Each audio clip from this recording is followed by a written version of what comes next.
Yes. Welcome.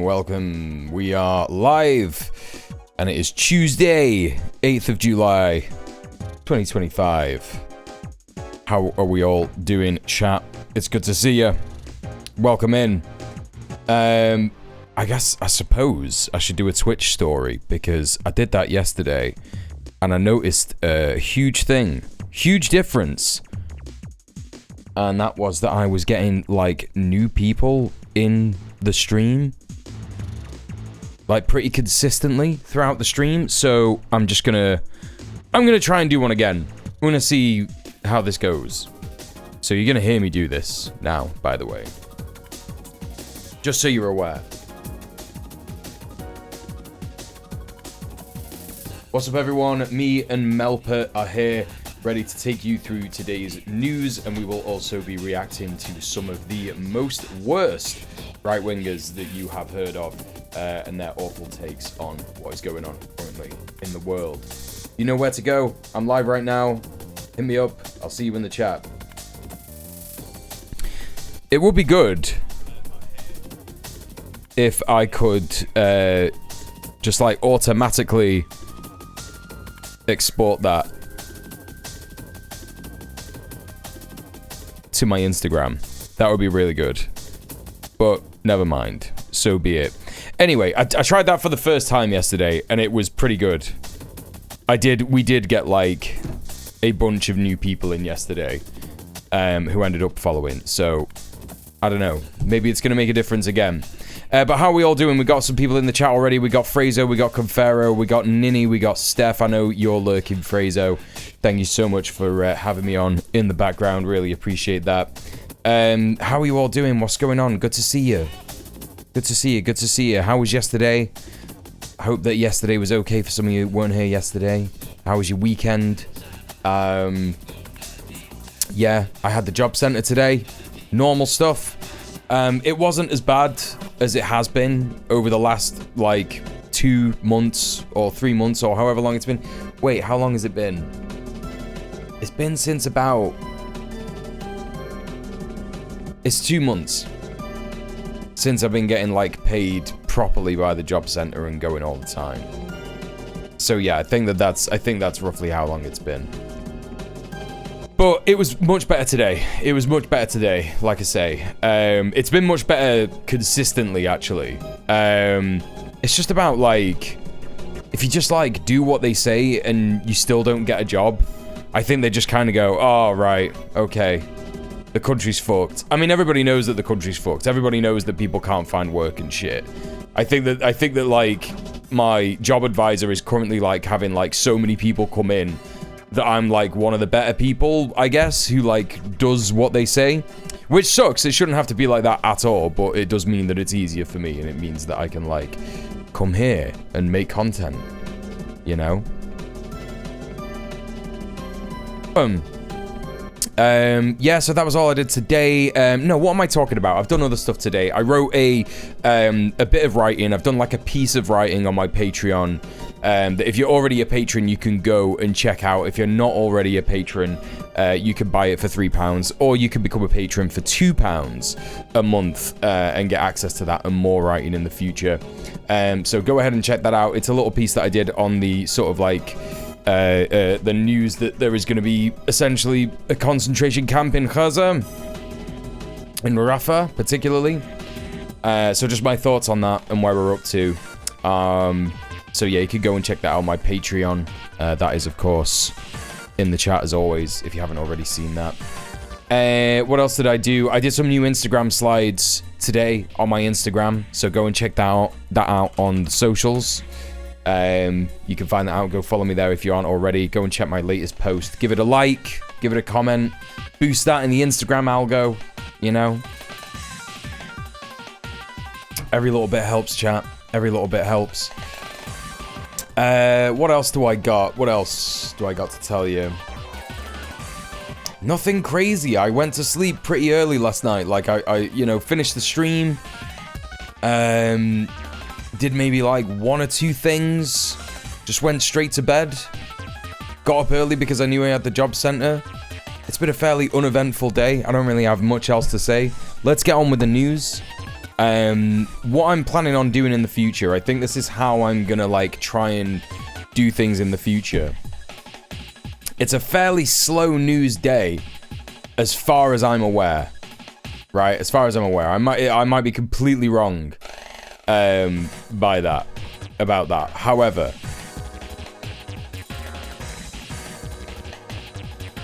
it could be true. I haven't heard like much more new news today, other than people still discussing the stuff from yesterday. So there could be more stuff that I've missed, but we're gonna hit up democracy now. But what we're gonna do in the future is we're gonna try and get all the news done. I know this is a crazy idea. We're gonna try and get all the news done in the first hour, because that's normally how long it takes for me to reach my max average viewership, right? That's normally how long it takes.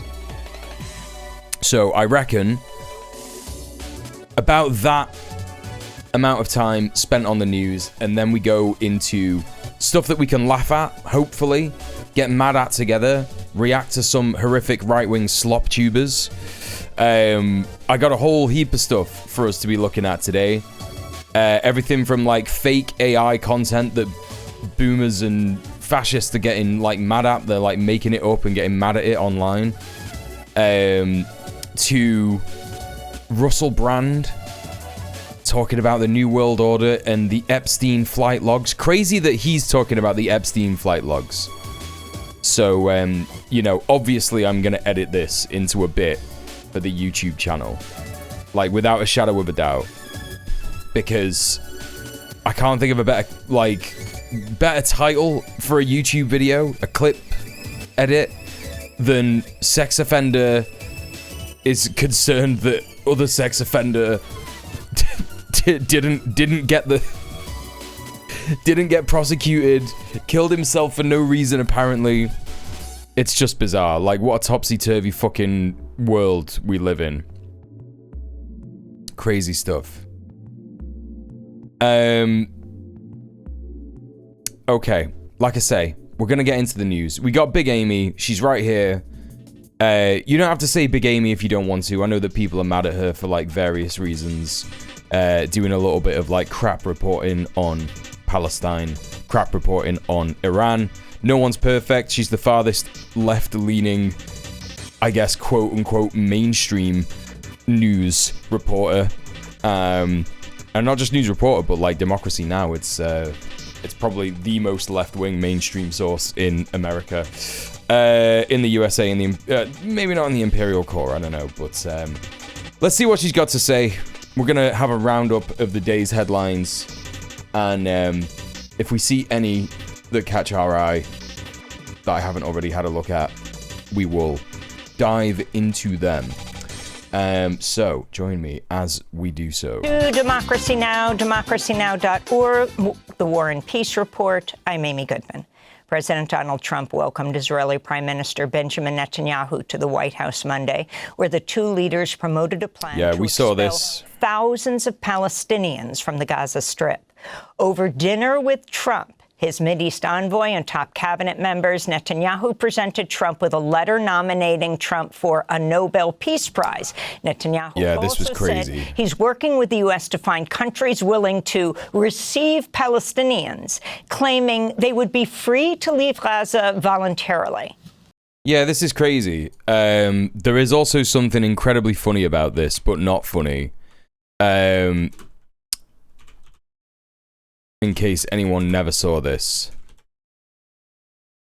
In a submission not intended to be taken seriously, anti-fascist member of Swedish parliament Eric Gottfried Christian Brandt nominated German dictator Adolf Hitler, but the nomination was cancelled. No prize was awarded in 1939 to anyone for peace. I thought that this was serious, so I guess I stand corrected.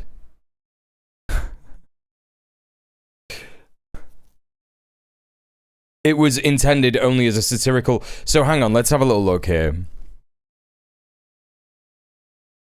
It was intended only as a satirical criticism on the nomination of Neville Chamberlain. Okay. Alright. Okay, so there is some actual truth to this. Neville Chamberlain, Nobel Peace Prize. So,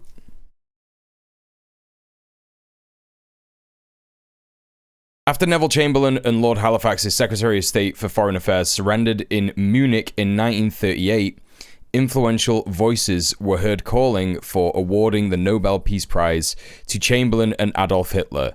So, I imagine surrendered in Munich.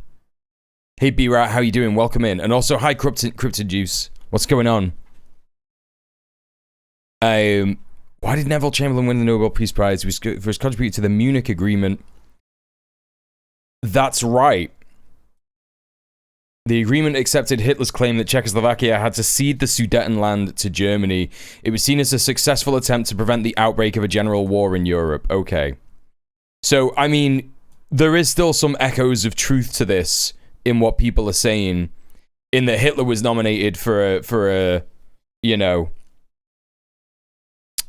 Nobel Peace Prize, but actually it was a satirical nomination by an anti-fascist in Sweden. But also, it was in direct criticism of the nomination for Neville Chamberlain to get a Nobel Peace Prize, because they did very little to prevent any war. And of course, yeah, nominating, we got the Hitler of our time nominating another Hitler of our time, the fucking Nobel Peace Prize here. I think President Trump had for what exactly? It's called free choice. If people want to stay, they can stay. But if they want to leave, they should be able to leave. It shouldn't be a prison.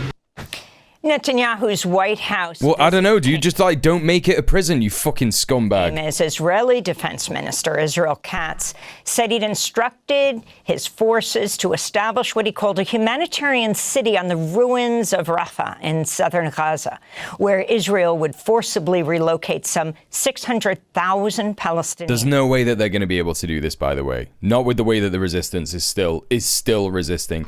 There was a huge attack in the north of Gaza in Beit Hanun last night. Let me see if I can get a report on this. Beit Hanun ambush. There is normally a good... Oh, here we go. Ynet News. This is actually from the occupying force. Deadly Beit Hanun ambush was pre-planned, executed from elevated terrain. Military says explosives planted within 24 hours of attack. 3 devices detonated in succession as Al-Qassam observed the scene, fired from a hidden vantage point, and 5 soldiers were killed. I think it's more than 5. According to the military, 3 explosive charges detonated in quick succession while the perpetrators observed the incident. Most of the casualties and injuries resulted from the second and third blast, which took place simultaneous to machine gun and automatic weapons fire. From what I know, that is true. These guys are normally pretty good. I don't really know who they are. I keep forgetting. Roya News. These normally have pretty good fucking reporting. And 2,000 children return home after treatment in Jordan. Gaza truce key dispute revealed. Syria developments.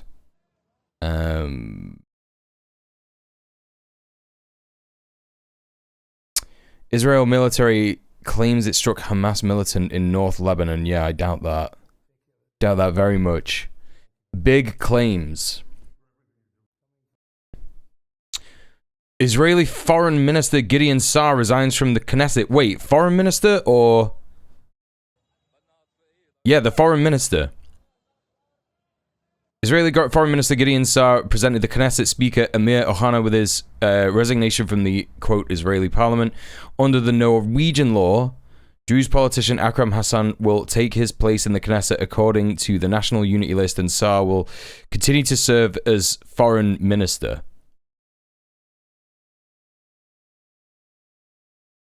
Wait, what? What does that even mean? This is a bit of crap news. It's not a great article. It's a terrible article, actually. Abu Ubaidah vows more Israeli losses after North Gaza operation. Abu Ubaidah, spokesman for Hamas's armed wing, vowing to inflict further losses on Israeli forces in Gaza and warning against their continued presence in the territory. The remarks come after a recent operation which a roadside bomb was detonated by Hamas and resulted in the death of 5 IDF. The Beit Hanun operation is an additional blow dealt by 14 wounded, right? Okay. Additional blow dealt by our valiant mujahideen to the prestige of the flimsy Israeli occupation army and its most criminal units in a field the occupation thought safe after leaving no stone unturned, Abu Ubaidah said. He further warned of an escalating war of attrition against Israeli forces. The war of attrition that our fighters are waging with the enemy from the north of the Strip to its south will inflict additional losses on it every day, and even if it recently succeeded in miraculously saving its soldiers from hell, it may fail to do so later, leading to additional prisoners falling into our hands. Yeah. Do they quote Israel like that because they don't recognize it as a legitimate state? Yeah. That's why I follow these guys. Yeah. Again, I don't know who the fuck Royal News are. They just like started popping up. Oh, it's from Jordan. Wait, the biggest news from Jordan, the Arab world, and beyond. I think they're in Jordan. I think they're based in Jordan, but I could be totally wrong. But yeah. No, these are some of my favorite. These are one of my favorite media outlets for the occupation and other kind of things, the resistance and stuff. So there's not like a great amount of news in terms of what happened. Yeah, rest in piss, you horrible fucking terrorists. I hope you fucking rest in piss. Since the start of the war, 888 Israeli soldiers have been killed. It's far more than that. It's fucking far more than that, without a shadow of a doubt. Including 446 during the ground operation in Gaza. 39 have fallen since the last hostage deal.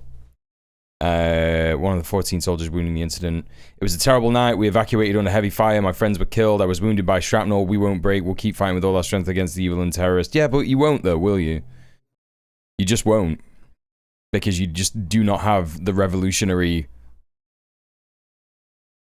dignity that Al-Qassam and others have, because they're fighting the just resistance rather than like fucking scumbag colonist fucking fascist bullshit. Okay, so there's a bit of information about that. Meanwhile, Trump's expressed confidence that Hamas would soon agree to a proposed 60-day ceasefire with Israel, even though indirect talks in Qatar on Monday once again failed to reach a breakthrough. Outside the again, those talks are failing because the occupying entity will not agree to terms set by Hamas and Hamas spokespeople, such as an end to the war and a removal of troops from Gaza, and that's because they do not want to leave Gaza. Protesters rallied to demand an end to Israel's slaughter of Palestinians in Gaza.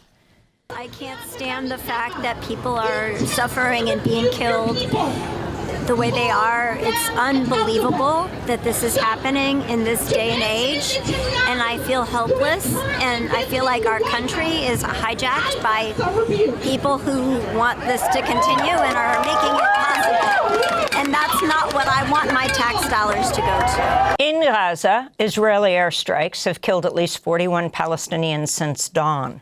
Victims include 9 people killed in an Israeli drone strike on a tent sheltering displaced Palestinians near Khan Yunis, and at least 4 people killed when Israel bombed a school sheltering displaced families in central Gaza's Barej refugee camp. Tuesday's attacks follow Israeli strikes that killed more than 60 Palestinians Monday. Among them, hey, Midland Marxist, how you doing? Trying to get food from a militarized Israeli U.S.-backed distribution site in Rafah, and children killed and injured in an Israeli strike on a Gaza City neighborhood. There were injuries inside the house caused by falling debris from the walls and doors, which landed on the children. Then we heard screaming from our neighbors, so we ran over and found many bodies torn apart, including an infant baby girl no older than 4 months. We'll have more on Gaza and Netanyahu's meeting with Trump later in the broadcast with Peter Beinart of Jewish Currents. He'll also talk about the New York Times and the mayoral candidate in New York, Mamdani. In Texas, the death toll from catastrophic July 4th floods has reached 104 people. That includes 27 victims from an all-girls summer camp located on the banks of the Guadalupe River. 10 children and 1 teenage counselor from Camp Mystic are still missing as search and rescue efforts enter Still their missing? fifth day. Fucking hell. Texas Lieutenant Governor Dan Patrick Monday admitted local officials failed to place flood warning sirens along the Guadalupe River years ago due to cost. Meanwhile, Senate Minority Leader Gotta love that cost cutting. Gotta love that austerity. Staffing cuts to the National Weather Service were a factor in the devastating death toll. See Democracy Now's segment on the flooding yesterday at democracynow.org. The Trump administration said it's terminating deportation protections for some 76,000 immigrants from Honduras and Nicaragua. Many of those affected have been living and working in the U.S. for over a quarter of a century after receiving temporary protected status in 1999 following Hurricane Mitch. Some have since obtained permanent residency, but the move could mean some 50,000 others face deportation as soon as September. The National TPS Alliance on Monday announced it's suing the Trump administration on behalf of immigrants from Nicaragua, Honduras, and Nepal. It's crazy, like, don't get me wrong. I think that there are loads of different things that you can do, and I think that a multi-pronged approach is good to resist stuff like this. But it's crazy that they're like, yeah, we're just going to, like, go through this imperialist court system to try and sue this imperial nation. It's like, I don't know, I'm just pretty skeptical of, like, any kind of result from that. I know that it's good. I know that it's good to have that alongside other stuff, but anyway. In Los Angeles, heavily armed federal immigration agents, some on horseback, staged a dramatic sweep of a public park Monday, inflaming tensions in a city already on edge from the Trump administration's mass raids. Mayor Karen Bass arrived on the scene where she told agents to leave MacArthur Park, a popular public space in a largely immigrant and working-class neighborhood where many children were playing. Texas is just going to have natural disasters every season now. Some who've been tipped off about the sweep were seen repelling the agents, yelling insults at the armed and masked men, some hurling fruit towards them. Mayor Bass later condemned the incident.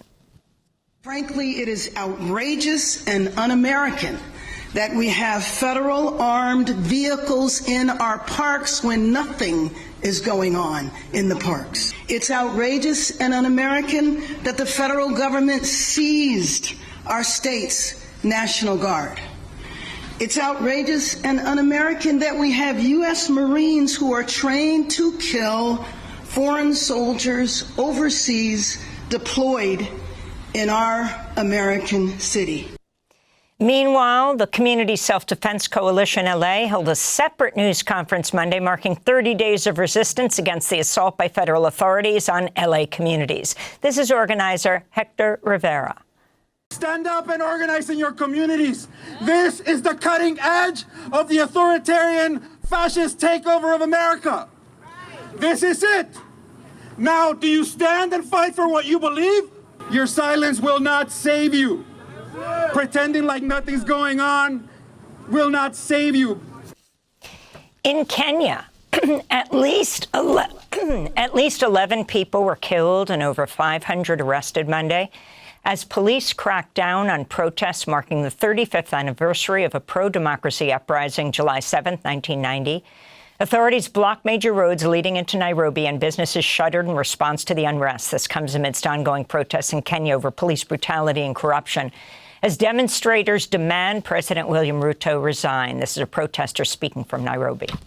This is our country. If we destroy it, all of us will be affected. Police officers should not think that if the country is destroyed, they will be safe. They will also be affected together with their families. Russian drones struck military recruitment centers in Ukraine Monday, killing a person, wounding over 70 others in Kharkiv. Elsewhere, one person was killed by a Russian strike in Odessa, while in Zaporizhia, at least 20 people were injured when Russian drones struck a military draft center. Nearby residents said their homes. Chat, has anyone seen this news? I'm trying to find an article here, but I've seen this like on Sky News about ICE.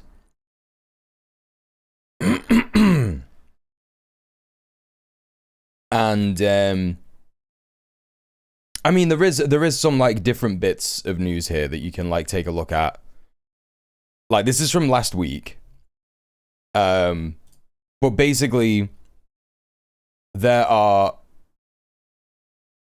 a bunch of reports of ICE losing like morale super bad. Because they're just like, it's like a combination of things. It's like, okay, you got to make 3,000 arrests per day. And I don't know if that's countrywide. I don't know if that's nationwide, like the entire of the United States, like every state. But they can't make it. They can't do this. And also, they are getting doxxed.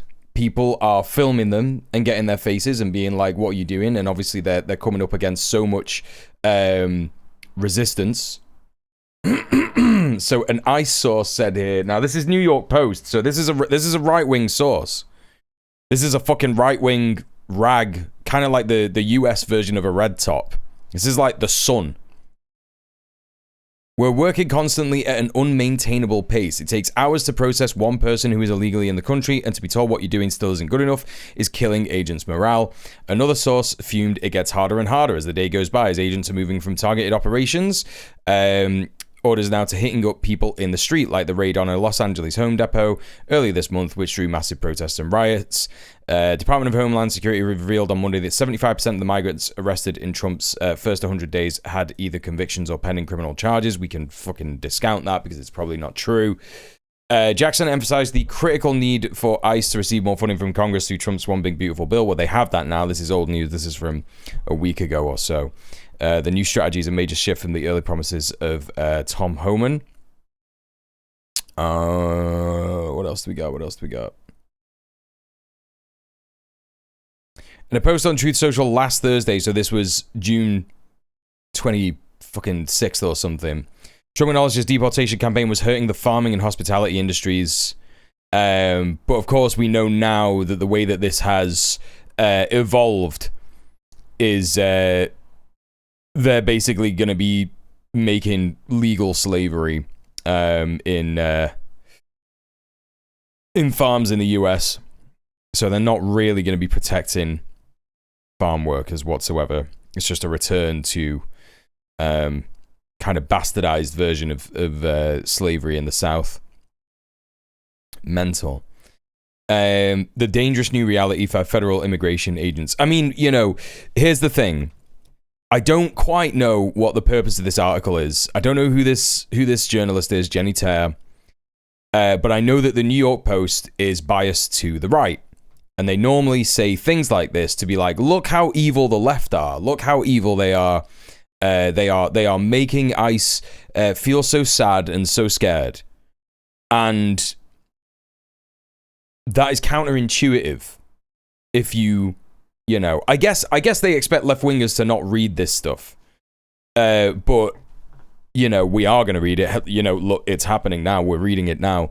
But it's a great indicator that, like, yeah, actually what needs to happen is people need to push harder and harder and harder to resist this stuff even more, because it's having a great effect. And if more and more people are quitting, I don't know where I can find this fucking article, because we definitely, there is an article at somewhere that I have seen on Sky News, and maybe it's been deleted. I don't know. Maybe Murdoch came down hard on that journalist and was like, yo, we can't be putting shit like that out.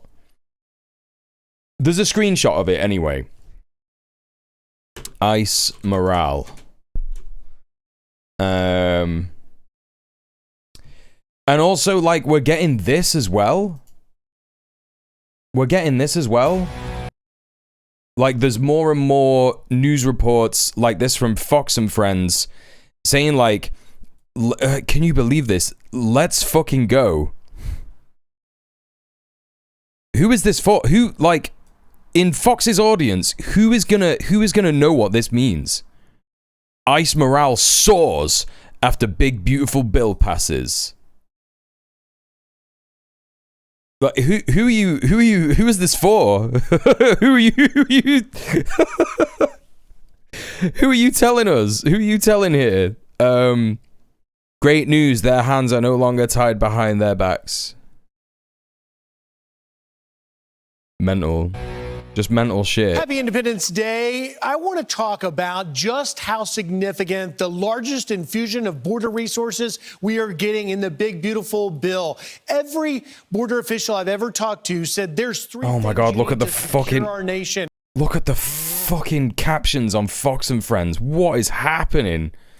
What the fuck is happening here, man? Infrastructure, manpower, and technology. Let's break down the $100 billion, a huge $46.5 billion for border wall construction upgrades and the detection technology. While the numbers are lower, that's than Palantir. Ever been, that's the Palantir money. It's what works. Every border patrol official has told me that, and they're going to continue to build it. Now, you've also got to talk about why so many people were released under the Biden years. It's because they ran out of places to hold them. They told us we have nowhere to house them. That is not true. This is just bullshit. They deported so many people in the Biden administration. We have to release them. Well, we're talking about $45 billion for single adult detention in family residential centers. And like the truth of the matter in the fucking concentration camps is that they are they're wanting to literally just like murder migrants. Like, that's what it is. The cruelty has just been turned up to 11. That's going to be for temporary. It's not about deporting people anymore. And they may even turn them into labor camps. And it's highly likely that they'll be doing labor while they're in there. Alcatraz, we hear, where as ICE arrest the criminal migrant illegal aliens. Yeah, 46 billion for Palantir and 500 million for wall contractors. Yeah. Out of the country. You've got nearly 30 billion for hiring, training, and retention of ICE officers, technology, and transport. Okay, yeah, they're spending so much money on retention. This is a key moment here, retention. They are at a level now where if they get this resources, they can really move and ultimately get the more than 400,000 criminal illegal aliens we know are in our country. Finally, just over $4 billion for the hiring and training for Border Patrol agents and others. While numbers are down on that southern border, we still need people to walk the line there. $100 billion. So to discuss it, nobody better than the acting ICE director, Todd Lyons. Mr. Director, happy 4th of July. Thank you for taking time. Who's this? It feels like every week there's like a new guy. To start, Todd Lyons. Perspective on how significant this bill is and these resources will be for ICE. Hey, Griff, thanks for having me. Yeah, and happy 4th of July to you and everybody on the staff. No, it's going to be great. I mean, when you think about how to... I think, why is he crying, dude? What's going on? Like, he's like not in focus. ICE has been over the past 4 years. They last administration totally minimized the work the men and women of ICE do every day. It really cut our resources. So you're seeing now, under this administration, President Trump has made a promise to the American people to make America safe again. And a key part of that is his immigration strategy. And what Secretary Nolan... I thought Americans are supposed to have good teeth. What the fuck is going on here? ...was done with helping craft... They got this guy from Britain and like... Just like you said, that forced him to be huge for us. We saw listen to loads of American shit, so he speaks like one. Last time, without due proper vetting. We know we have so many known gotaways, known suspected terrorists. This is going to give us the tools and resources now to have the infrastructure in place to go ahead and ensure that ICE is going out and being that viable... He's the acting ICE director. Does that mean that there's not a director? Is someone on holiday? Is it like Pam fucking Bondi or whatever? No, that's not her. Going after all these public safety threats. And the one main thing, Griff, that you pointed out is the manpower and hiring. We've lost so many good men and women because they just didn't feel like they were law enforcement officers anymore. When you're just not... There it is. There it is. There it is. One main thing, Griff, that you pointed out is the manpower and hiring. We've lost so many good men and women because they just didn't feel like they were law enforcement officers anymore. Yes! You're just not allowed to do your job. It's very hard. No, it's not that they're not allowed to do their job. It's that human beings have a a limit on what they can do. It's like the same reason as to why the most deaths in Gaza and Palestine come from drone strikes, quadcopter drones, bombings. So people actually like do not, they have this huge disconnect with what they're doing. And even the IOF soldiers on the ground, like a large majority of them end up killing themselves because they cannot live with what they have done. There is only so much that the human psyche can take in like knowing that they are the Gestapo, knowing that they are the fascists. Heartbreaking. So now we're going to have the opportunity. It's not that they're like, oh, I'm not able to do my job, so I'm going to quit. That's bullshit, dude. Yeah. People love having a job that they cannot do because they're unable to do it, and so they get to like chill. Great individual. What are you on about? It's going to be a great win for the Department of Homeland Security. Well, Mr. Director, it seems that morale is up. Director position requires Senate confirmation. Right, there you go. He's just shuffling deputies around. Yeah. ICE officers saying things like this. Let's go. This is long overdue and will give us the resources to ramp it up and give the reaction from ICE members on funding. Let's fucking go. This is long overdue. Will give us the resources to ramp it up and give America people that they asked for. This ensures that ICE is the tip of the spear to make America safe again. That's an interesting way of wording it. Administration has been fighting non-stop to give the law enforcement agents in these dangerous sanctuary communities the tools we need to complete the mission. Is that the best they could get? Do they not just like make this stuff up?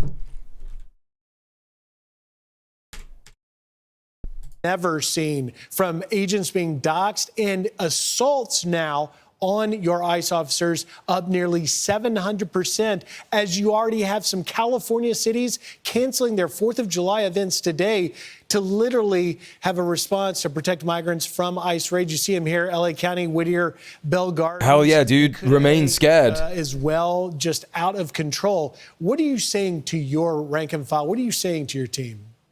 Well, like you said, assaults are up to almost 700%, and that's totally unreal, and it's unacceptable. The men and women of ICE are out there doing a law enforcement mission. Never in my career or my lifetime would I think that we'd see people attacking law enforcement officers for arresting the worst of the worst. With that, I guarantee that there's a tweet of this guy somewhere where he is saying, like, I have my guns because of state tyranny, and if the state ever tries to take over, if the federal government ever tries to take my rights, I will rise up against them. I bet there is 1,000% a tweet that this guy has done. What I have to say about like that. These events being canceled, it's ludicrous. ICE isn't going out to events and arresting and rounding people up, right? What ICE is doing, and the men and women of the Department of Homeland Security, is keeping America safe this 4th of July. Yeah. Whatever, dude. Okay, well, there we go. There's a little bit on ICE morale for you. Were destroyed or damaged by Russia's assault. There's a draft center office over there, and there's a private residential area here. I want to tell those idiots who are glad that draft offices are being attacked to come and see for themselves. They can tell the people who have lost their homes or whose houses are now without doors and windows how happy they are. On Monday, President Trump said the United States would send more weapons to Ukraine, declaring, quote, I'm not happy with President Putin at all, unquote.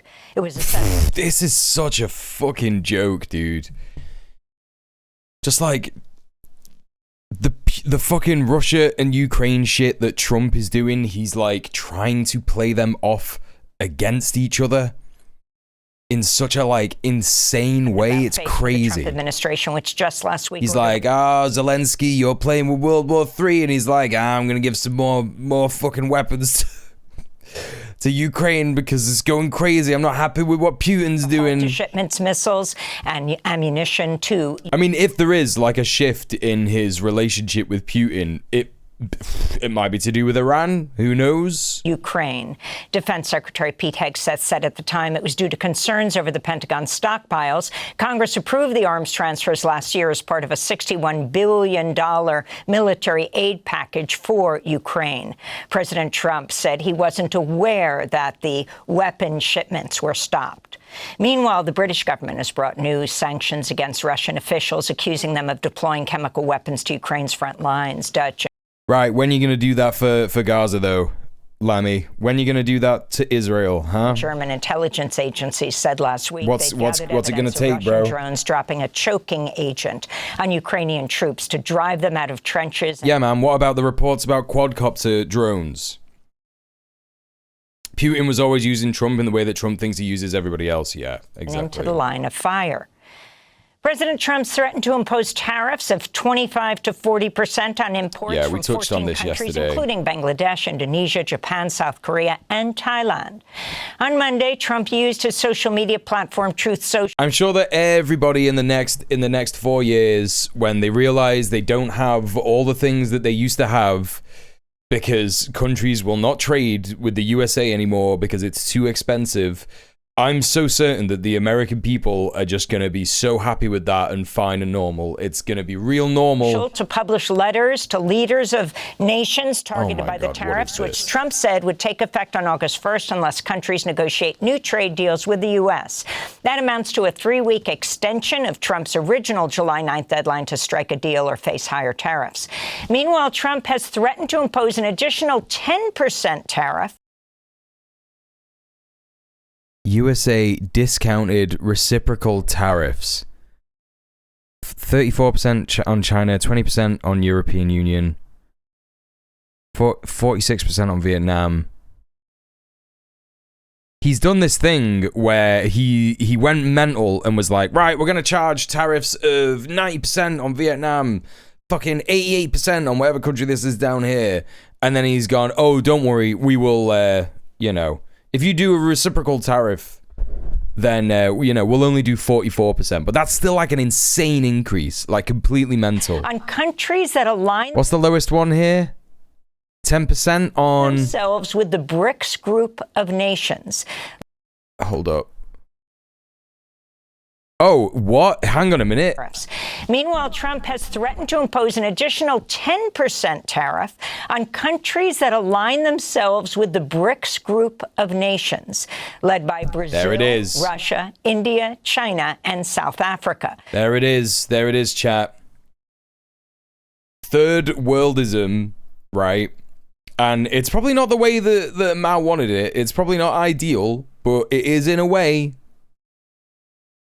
is the biggest threat to imperialism. When the third world countries, third worldists is a bit, I don't know, sounds a bit wrong. When the imperial periphery countries gang up against the empire, it's the biggest threat.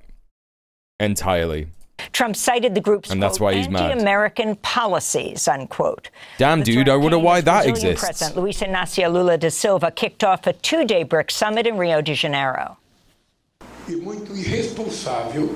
I think it's not responsible for a president from a country like the United States to threaten the world with tariffs on social media.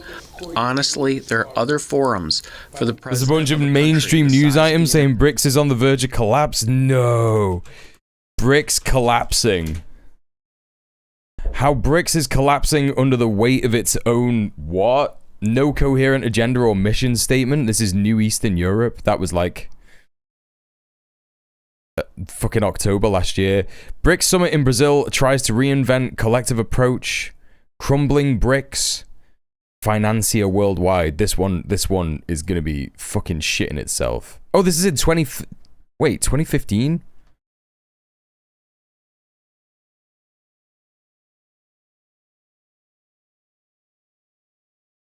Lula denounces collapse of multilateralism at BRICS summit.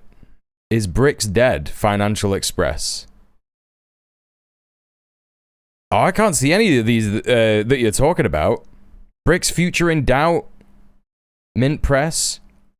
Alarm bells. BRICS summit. DW News. After declaring BRICS is dead, Trump is rattled by the bloc's unity. BRICS dead? Maybe? Will that show something? Or maybe if I just go BRICS.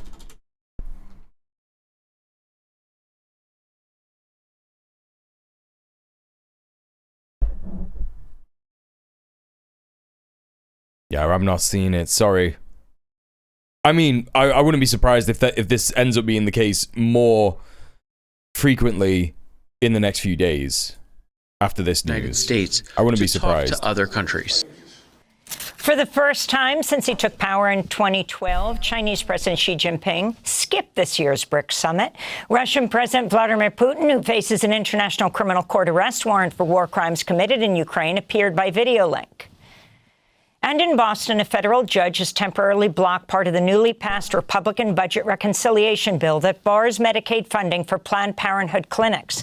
Monday's injunction came just Hey, Johnny, how are you doing? Planned Parenthood sued to block the prohibition, arguing it unconstitutionally targets workers for their advocacy work and speech promoting reproductive rights. Advocates I don't know why warn G skipped it, enforcement of the cuts would result in more than half of Planned Parenthood's 2.1 million patients losing access to reproductive care and the closure of hundreds of clinics across the United States. And those are some of the headlines. This is Democracy Now!, democracynow.org, the War and Peace Report. I'm Amy Goodman in New York, joined by Democracy Now!'s Juan Gonzalez in Chicago. Hi, Juan. Hi, Amy, and welcome to all of our listeners and viewers across the country and around the world. Thanks for watching. All right. Well, there is the news. It has been an hour. And so, it is now time to get into the main segment of the stream. Right, I got a bunch of brain rot for us to look at. We're going to start by looking at a couple of things of Twitter bits, couple of bits of Twitter stuff, so I could just, like, get it out of my tab here. This person is called Lyle Culpepper. 4th of July meltdown on Delta flight caught on camera. Alright, let's have a look at this. We're not doing July 4th this year. There will be no fireworks until Palestine is free. Free No, sir, do not film me right now. Does anybody know what word this is right here? Zionist. You notice anything interesting about this word? Look at this. I-O. Looks like a 1 and a 0. What is 1 and 0? What does that represent? That's binary. That's binary code.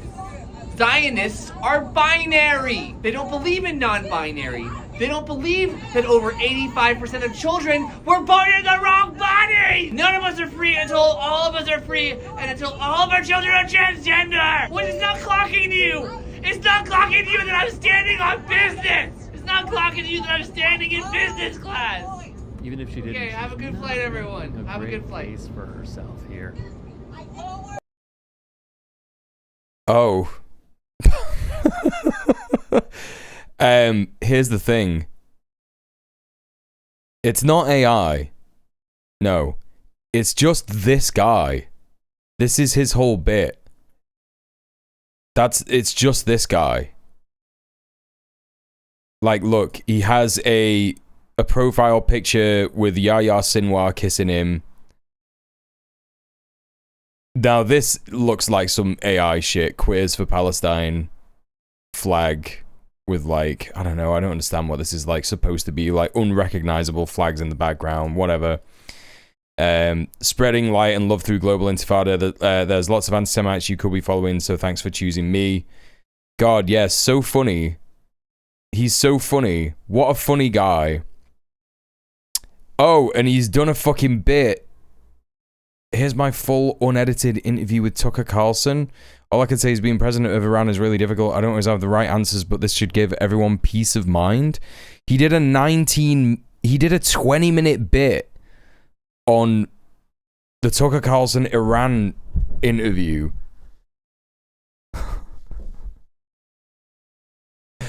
The craziest bit is that some people are just like, why didn't Delta remove him from the flight? This is reason 385,000 to reopen the insane asylums ASAP. I don't know when they shut. I don't know what you're talking about. Do not fly list and terrorist watch list. What does Free Palestine have to do with our celebration of Independence Day? I wish we could definitively say this is satire, but the trans activists believe the claim regarding the 85% of children. No, they don't! What are you on about?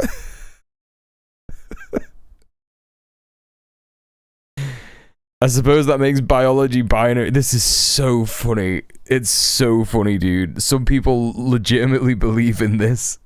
Or they're like suspending their disbelief so that they can be like mad at something that doesn't exist. World average IQ is rapidly declining. World IQ over time.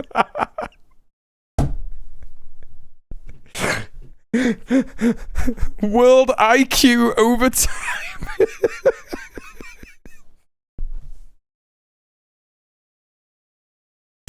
Oh man, this is so good. This is so funny. World average IQ literally cannot be anything other than 100. Is that how it works? I don't know. I don't know how it works. Also, hi, Mr. Dang. I hope you're doing well. Oh, this is so funny. I just love shit like this. Like the fucking... the silhouette, the brain. It's crazy. It's got a map of the world. Oh, this is so good. Can't decide who has less talent, this guy or the AI content generator who did that Marx vid. That guy, I think I have a video from that guy. This is so funny, by the way. I mean, look, let me just like wrap up on this guy, right? Let me wrap up on this guy. What this guy is doing... Oh, shit. Wait, what? Oh, there we go. What this guy is doing is he is pretending to be a woke person, right? And the craziest thing about it, this bit is so telling because there are no leftists that do this. There are definitely like conspiracy theorists on the left, 1000%, but this is like fundamentally a right-wing thing. This bit in particular. You know what word this is right here? Zionist. You notice anything interesting about this word? Look at this. I-O. Looks like a 1 and a 0. What is 1 and 0? What does it represent? That's binary. Right. So applying right-wing conspiracy freak stuff to what like a quote-unquote woke person would say. Like, of course, what we say, what woke people say, is that there are lots of binary systems in the world that need to be dismantled. But like implying that we would just be like, oh, there's an I and an O in Zionism, and therefore that means that it's a 1 and a 0, and that's binary. It's just insane. It's like no one would ever do that. It's just crazy. It's just crazy shit. And also like dramatically unfunny. Seriously, one of the most unfunny things I've ever seen in my entire life.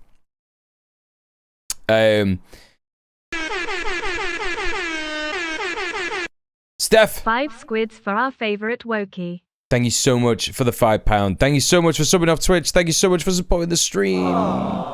Really appreciate you. Chat, I tell you what, if I get another £15, if I get another £15, we'll turn on the Melpet cam. And he's here all the time nowadays, you know, chat. He was here for the whole stream yesterday. He was here for the whole stream. There he is. There he is. You want that the whole time? You see, look, his little face. You can't really see his face. His face is there. There you go. Because he's chilling big time. Let's get another £10, £15. But you know, I'll shout that out again in a bit. Oh god, we could watch this guy's stuff for fucking ages. My spoiler-free review of Superman. Did you think it was too woke? Superman is from Palestine. Tucker Carlson unfollowed me. That's pretty funny. Wait, no, there ain't no way. No, Tucker Carlson like follows like 2 people. There ain't no way he's following this fucking loser. An amazing time with Cynthia Nixon for July 4th weekend. It's like taking the piss out of like Cynthia Nixon because she like doesn't want people to die. It's just crazy, dude.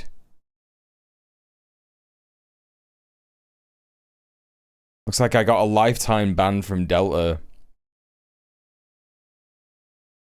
It makes me sick that this is still illegal in 2025. I can't wait for Zoran K. Mamdani to be mayor. Wait, what? What are you talking about? Cops arrest creep who tried to kiss a woman's feet while pleasuring himself in the subway.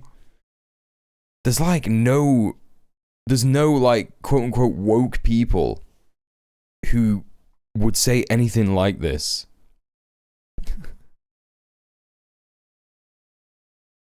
Okay, what's going on here? I want my foreskin back. This is why I don't ask an acupuncturist for a happy ending. So he's going after like anti-circumcision guys? He's going after anti-circumcision guys. That's crazy, dude. These guys are like normally on your side. Mental. For the 100th time, no, I'm not Montana Tucker. What are you talking about? Followed by Neil Breen. Is he just like going around and being like cringe?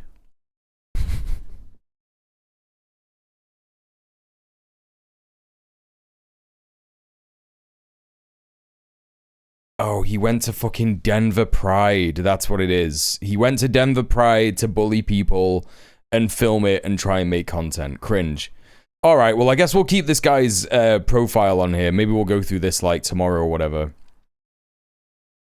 We also got some more AI slop. Props to this British patriot. And it's clearly AI of a guy that just like...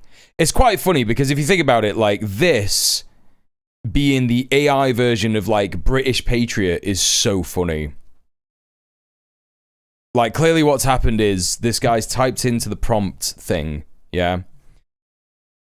British Patriot throws water all over Zara Sultana. And that's what a British Patriot looks like. Yeah. Yeah. Yeah, it's so funny, dude. Yeah, it really happened. Yeah, it really happened. Ah, oh, he. We got that guy as well. This is just some like insane brain rot. I don't think this is like cringe, but I don't know what this is. I literally have no idea what this is. Her boyfriend kept farting under the covers until it caused her actual brain damage. JC. A couple was sleeping one Hey Prince, how you doing? The girlfriend suddenly felt dizzy and nauseous. Moments later, she passed out. Panicked, the boyfriend immediately called for an ambulance. At the hospital, doctors diagnosed her with hydrogen sulfide poisoning. Confused, they asked the man if she had been exposed to any toxic gas, but he denied it. After all, they're always together, so wouldn't he be poisoned too? After more questioning, the truth came out. The boyfriend had a habit of farting under the covers, and the girlfriend liked to sleep with the blanket over her head. This meant she was inhaling all of it, night after night, until her body couldn't take it anymore. Doctors said it was one of the strangest cases they'd seen. She recovered, but only after weeks of treatment. Now the couple sleeps with separate blankets, and maybe, just maybe, open windows. So yeah, if your boyfriend's a serial farter, tag him now. He might be deadly.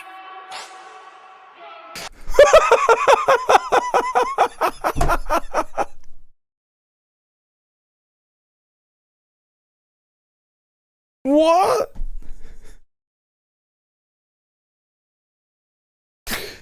That's not real. That's not real. I refuse to believe it's real. It's not real. Ain't no way.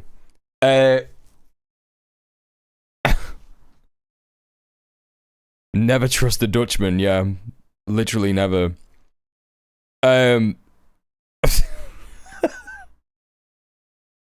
Anyway, we got this guy. Is this the guy that you're on about, Middle-earth Marxist? Be careful of socialism. Just look at the person who came up with the ideas. 1 minute. See you tomorrow for day 22.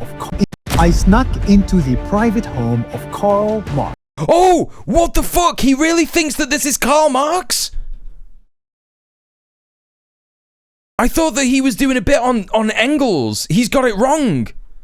He's got it so wrong already. Holy shit. I saw like bits of this. And I was like, oh, he's doing a bit on Engels. But no, he's literally trying to say that like Karl Marx owned factories. Is that true? I snuck into The private home of Karl Marx, the father of socialism. Get out of my house! Also, he was German. He wouldn't have fucking spoken like that. Just to show you that this guy is a hypocrite and socialism is a bad. And also, he didn't look like this. He didn't look like this. Idea. He said workers should be treated fairly. But guess what? He had a maid for 30 years and he never paid her. I love working for free. Oh, they're not saying that he had a factory. They're just like, oh yeah, he had a maid and shit. He Yeah. got her pregnant, didn't tell anyone, and didn't raise the child. I need a revolution, not a child distraction. He hated I don't even. didn't raise the child. I need a revolution, not a child distraction. He hated rich people. That's so good. That bit's so good where he kicks the I need car. a revolution, not a child distraction. He hated rich people, but lived in a nice house with wine and cigar, all paid for by his rich capitalistic best friend. There you go. Studying, Carl. Your ideas are awesome. And the best part, Karl Marx never had a real job, but he wrote books about socialism. Yeah, man. That's not a real job, is it? Being an author is famously not a real job. Yeah, he looks like Detective Crashmore, doesn't he? What's going on there? Telling us how to fix jobs. Workers of the world, unite!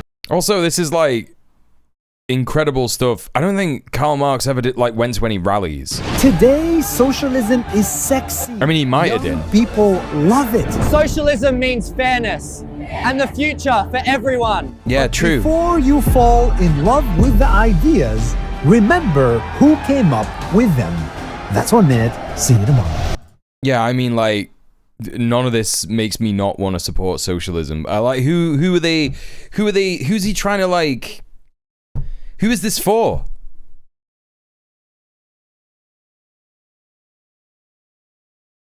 Tangentially related, but it's speculated that Lenin would have learned English from Irish tutors in London, so it's possible he had an Irish accent. I wonder if the same would hold for Marx. Yeah, I hope so.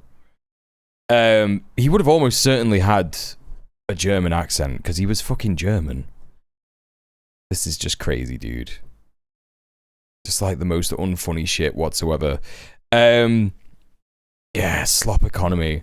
I'm going to keep these two in here because maybe we'll have a look at these like tomorrow or whatever. These three. All right, for now, we got some Russel slop. Russel brand sloponomics. So we got like legit rapist. I should say alleged, shouldn't I? Alleged rapist. Alleged rapist. Just because I could probably get in trouble. Not that my fucking stream is gonna like pop off anytime soon, but you know what I mean. You never know. Alleged rapist Russell Brand. Sort of like saying we need to know who's on the Epstein flight logs, even though he will probably be on them. Even though he was probably like fucking 16 years old when it happened. He will have been involved in some way. I'm certain of that. Marx wasn't ideologically pure by some people's standards, therefore everyone should ignore everything he ever said. Yeah, that's how it works, right? But will they apply that same logic to Donald Trump? No. Donald Trump hates socialism, yet he keeps using the state to give him better material conditions over everybody else. No, that doesn't make sense. That doesn't make sense at all. What's another thing? People, there's so many like hypocritical things that you could say about Trump. Trump hates immigrants, but he married one. There you go. There you go. There you go. That's something that you could apply to it. It's also funny because it was just objectively wrong. Marx ran a newspaper. Yeah, there you go. There you go. Yeah, there's a bunch of wrong shit in there. All right. Let's have a look at this slot. Overnight, the FBI and Justice Department releasing 11 hours of footage they say helps confirm notorious financier Jeffrey Epstein died by suicide in his Manhattan jail cell in 2019, awaiting his sex trafficking trial. Wait. Bombshell. Wait, all of this. No incriminating client list of Epstein's, no credible evidence that Epstein blackmailed. All of this is fucked up. Hang on. I've forgotten the right way to do Overnight, this. the FBI and you have Justice to do that, Department releasing and then 11 that, hours of footage they say helps confirm notorious financier Jeffrey Epstein died by suicide in his Manhattan jail cell in 2019, awaiting his sex trafficking trial. But perhaps the biggest bombshell, investigators say they found no incriminating client list of Epstein's, no credible evidence that Epstein blackmailed prominent individuals, and no evidence that could predicate an investigation against uncharged third parties. Yeah, damn, dude. I wonder why that is. We was promised an Epstein list. Where's our Epstein list? What's this an indication of? Is it an indication, let me know in the comments and chat what you think, that when it comes to it, there are layers of power, realms of power, inaccessible even to purportedly the most powerful people on Earth? Where's the list? Now to the breaking news overnight about the Jeffrey Epstein files and the conspiracy theories. What I want to know is where's the Russel Brand list? Where's the Russel Brand files? Officially being rejected. Overnight, the FBI and Justice Department releasing 11 hours of footage. Why is he just repeating the same crap? Notorious suicide 19 literally the same thing again. Literally the same thing again. Now, put it in a more localized scale. If Hollywood for years ran on paedophilia and the casting couch and sexual energy and exploitation, do you think that stopped when Harvey Weinstein went to jail? Did it stop that day? Or oh my God, he's like proving, he's like incriminating himself, dude. This is crazy. This stuff had already been released, except this version is more redacted than it was before, yeah. It's crazy that this guy, you know, this is again proof, chat, that if you are like rich and powerful enough, you know, you could just get away with anything. Like, this guy is like fucking groomed people, according to like the people who said it. And it's like, you know, it's fucked. It's just completely fucked. I can't hear or see him or hear him without hearing the song Park Life. No, don't ruin that bit, please.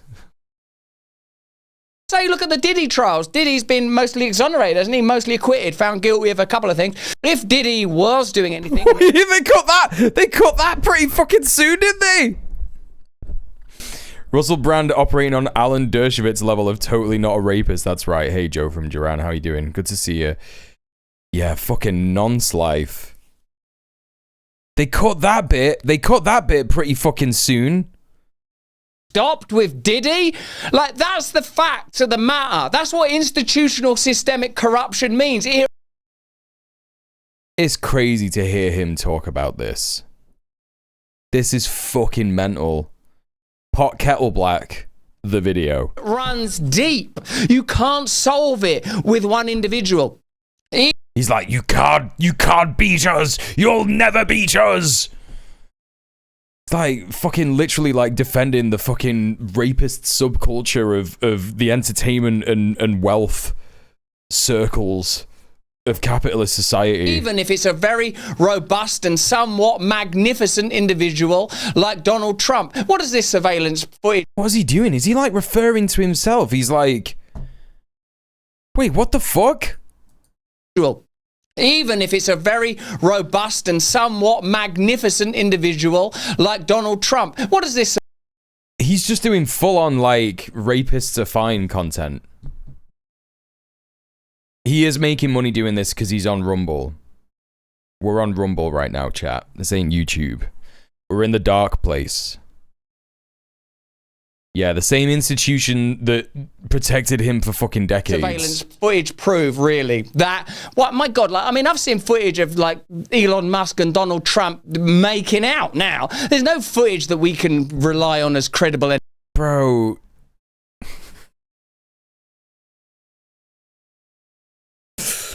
There's just, like, so much wrong with this. There's so much wrong with this. He is, like... He's glazing rapists, all the while being like, yeah, but we need to know what's going on with Jeffrey Epstein, because he's a dead one. It's just like, what the fuck? Anymore. Is there? Let me know what you think about that in the comments and chat. Can you ever trust anything you see online again? Can there ever be a reliance on central... And he's like, artificial intelligence, AI videos means that you can't believe anything that you see anymore. Damn, that would be convenient for you, wouldn't it, if there was any video footage of your crimes? Authority and power again. The answer is a clear and simple one in this rhetorical discourse that I'm conducting with myself. No, you can't. This is who you can trust. People you can see with your eyes. Food that you've grown yourself. Things you've repaired with your own hands. A family that you protect with your own firearm. Dissolve power. Oh my God. This guy is responsible almost like 100% for some of the losers that come down to the community garden that I go to. Yeah, why would anyone watch his channel then? This argument doesn't make any fucking sense. It's like, yeah, if you're just gonna be like, oh, you know, nothing's real, don't trust anything that you watch, don't trust any broadcasting that you watch. You know, the tenets of trusting specific kind of reporters and programs and stuff like that are things like, can you sort of cross-reference what they say? Can you figure out if what they say is true? Can you find like a legitimate source on that? Where has this reporting come from? Is this reporting come from someone on the ground, or is it someone who has a stake in something? Is that reporter biased? You know, how are they reporting on it? Like, all realm of critical thinking gone. Just like, don't watch anything. Don't trust anyone. Don't watch anything. Don't trust anyone. Everything's computer. Everything's terrorist. Power wherever possible. There are occultist interests at work in the world, and those occultist interests aren't going to go, oh, guess what? Yeah, Jeffrey Epstein, he was working for Mossad or the CIA, or acronyms so deep and esoteric that we don't even know them. If they can kill JFK, if they can bring down the Twin Towers, if they can fake moon landings, there's no telling what they can do. Let me know in the comments and chat which ones of those... That's why he's doing this. That's why he's doing this. He's like, the Epstein flight logs are in the same realm as fake moon landings, 9/11, and killing JFK, right? It's in the same anti-Semitic conspiracy world. That's who he's referring to as they. Absolutely, he's referring to the Jews, yeah? And probably not Israel, because...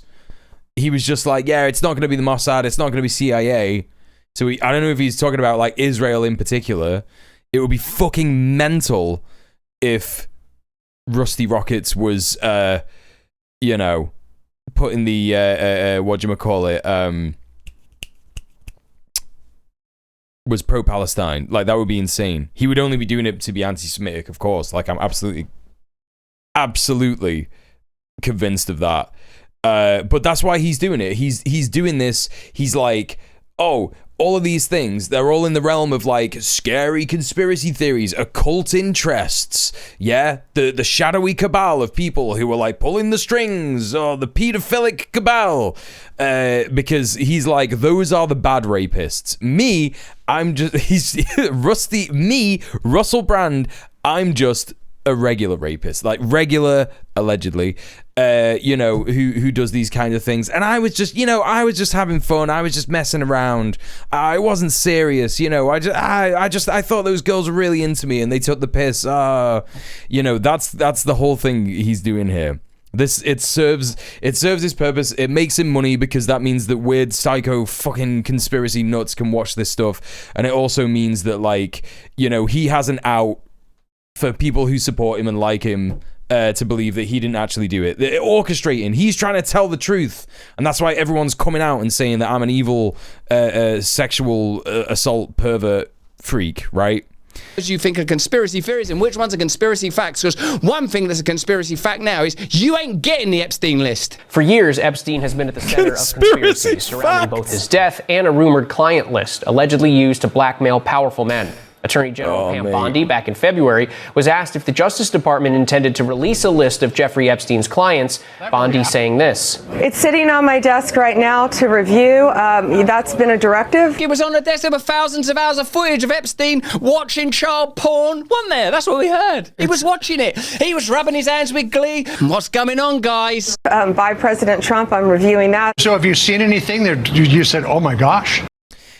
It's crazy that there is no incentive for these guys to sit there and be like, the Epstein flight logs got removed and they don't exist, even though they were said that even though they were saying that they exist, because it incriminates Donald Trump. Like, they're never gonna say that because it incriminates like multiple people in power. You know what's happened, chat? Elon and Trump have had like a meeting with their solicitors, sort of like, you know, without them. Their solicitors have sat down and they've gone, right, the divorce is happening, but we need to lay some ground rules, okay? Elon Musk and Donald Trump are both in the Epstein files. How about we do this? Get rid of him. How about we don't talk about that? It's just not going to happen. We just get rid of that. That never happened. Forget it. And that's how things are just going to happen going forward. And it's just going to... No one's ever going to speak about it ever again. And the reason that this is, you know, going to be acceptable to Trump's base, you know, the new line has already gone out. Like, Trump's base just, like, don't give a shit. They're like, yeah, fine. There was no Epstein list. It never happened. Like, they don't care about it anymore because it doesn't concern the Democrats, the evil people in power. It's just fucking... It's just Donald Trump. It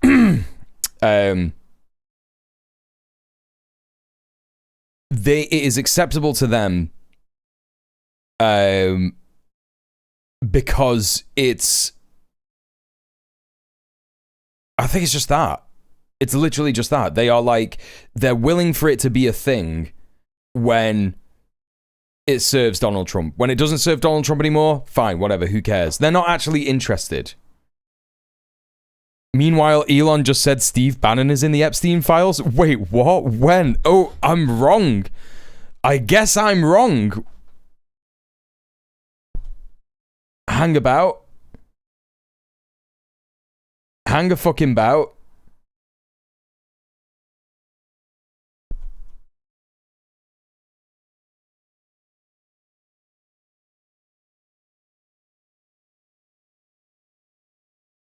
Oh, damn. No, okay, I'm completely wrong. If Musk is going mental about this. His timeline is like, oh, this is crazy. All right, I stand corrected. Glenn Beck, the Epstein case isn't over. It's the Rosetta Stone of public trust. If we don't get to the bottom of it, it will never restore what's already been lost. He's like retweeting clips of himself. Biggest Ponzi scheme of all time. Right, explain that. Oh, so, well, people pay into Social Security, and the money goes out of... Oh my God, shut up, who cares? Hello, my old chum. Where did he say it? Thanks for the follow. Where did he say it, Mr. Dank? Oh my God. He's still on his fucking gaming shit. Kekis Maximus ranked #1 ranked hardcore. Shut up, dude. Starlink is now available in Qatar. Right, well, this is where it started getting posted about. They arrested and killed Peanut, but have not even tried to file charges against anyone on the Epstein client list. Wait, what's Peanut? Is that fucking... Is he calling Jeffrey Epstein Peanut? What the fuck? How do you put someone in jail and don't even name the clients? If no one is prosecuted for the Epstein, there's no one at all. Which, you know, no one... is, you know, like at least... I don't know, the top 5 or something, like some number. There should at least be an attempted prosecution of the worst offenders. Well, particularly if... just like nonsense shit. President Trump goes off on reporter for asking about Jeffrey Epstein. Pam Bondi says the child porn Epstein files cannot be released ever. Talked about for years. You're asking, we have Texas, we have this. Energy to Hunter, hello. And are people still talking about this guy, this creep? That is unbelievable. Do you want to waste the time, and do you feel like answering? I don't mind answering. I mean, I can't believe you're asking a question on Epstein at a time like this. Thank you, Middle-earth Marxist. What? Roger Stone, why would Jeffrey Epstein associate Steve Bannon to try and help Robert Mueller send me to prison by perjuring himself at my trial? Why would Bannon meet with Jeffrey Epstein both at his New York home and in Paris after Epstein was convicted on sex crimes in Florida? Why would he coach Epstein for a 60 Minutes appearance? Bannon is in the Epstein files. This guy is just tweeting, dude.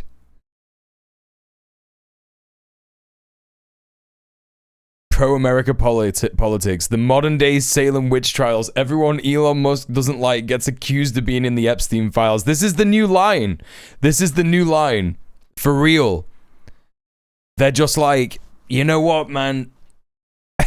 Everyone Elon Musk doesn't like is in the Epstein files. You don't have to hand it to Musk at all. But,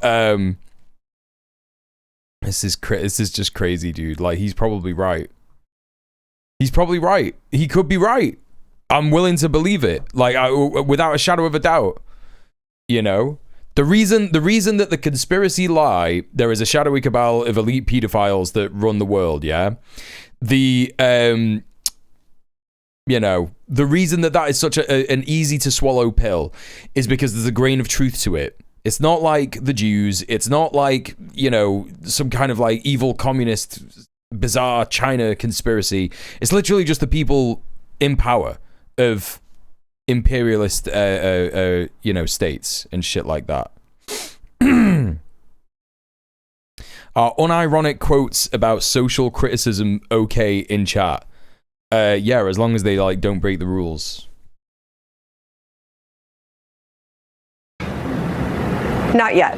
Here's Elon. What's the time? Oh, look, no one's been arrested. O'clock again. There's Elon's response to that. And all these people are like rallying behind Elon Musk. In 24 saying if Trump wins, you're going to get the Epstein list. What I want to know is how do you reconcile if you are like Trump forever? And I can understand why you would be. He's charming, charismatic, brilliant. He's funny. All of those things. Okay, I understand it. I live in your country. I respect and love your country. How do you reconcile the version of MAGA populism you were offered prior to election with what you are currently experiencing? You know, I think part of why Kamala is getting so much support is that if Trump wins, that Epstein client list is going to become public. Yes. And some of those billionaires behind Kamala are terrified of that outcome. This is, you see, it's so dumb. He's like, oh, like Elon Musk saying this stuff is like, you know, so true. Bestie, about like the Democratic fucking party and shit, and it's like this is just like an example. It just proves that, you know, I don't know, man. The Epstein files cover-up reminds me of a quote by Hannah Arendt to the effect of most useful subject of the totalitarian regime is one for whom truth or falsity are indistinguishable. Well, that's exactly what Trump is doing. Right? That's exactly, and it's exactly the same thing that Israel does.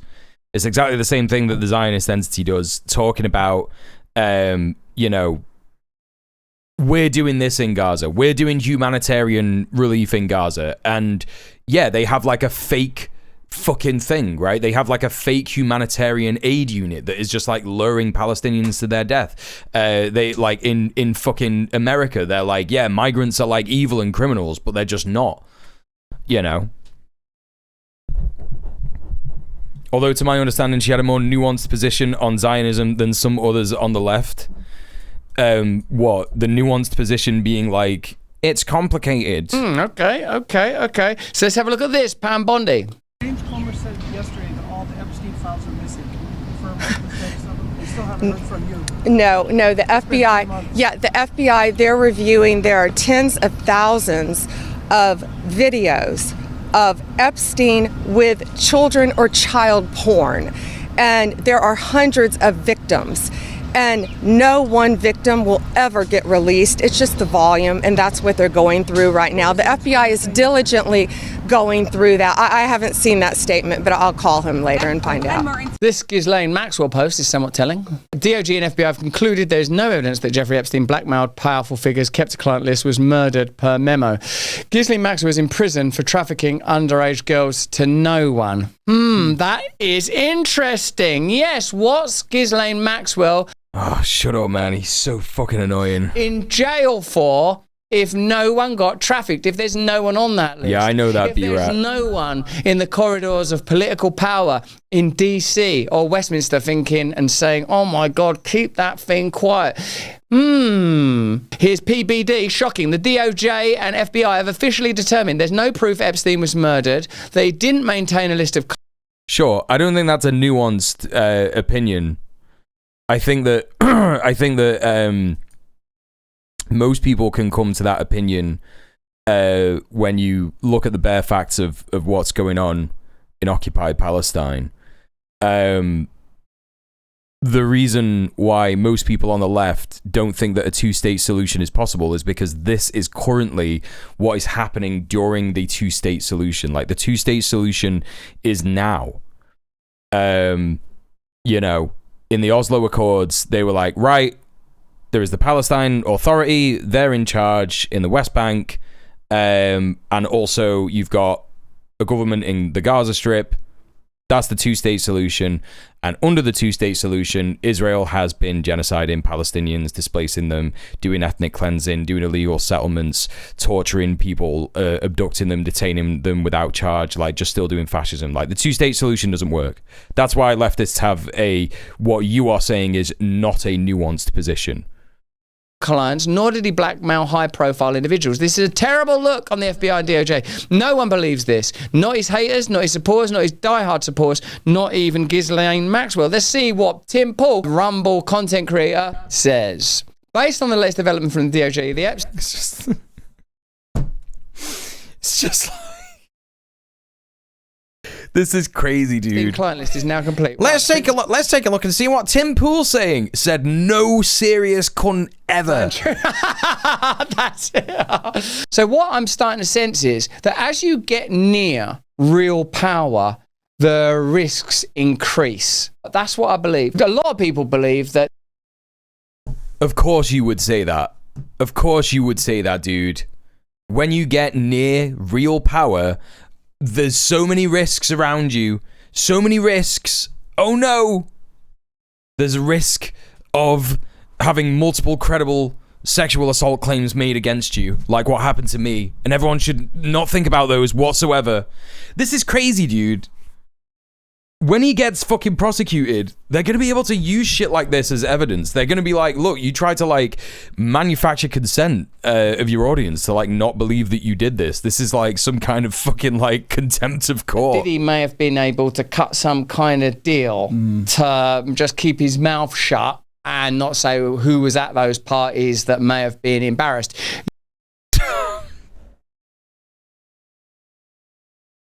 Yeah, sure, maybe. Or maybe Diddy is powerful enough to, like, have the best lawyers, to have better lawyers than the people that he fucking harmed. You guys look at... And that's how wealth and power works in the world. So media we look at, you see the kind of things that are said on X. You know the kind of people that are likely on the Epstein list. And Michael Tracy says, the Epstein files functioned as a convenient proxy to rev up certain overly online, impressionable, hazily conspiratorial demographics.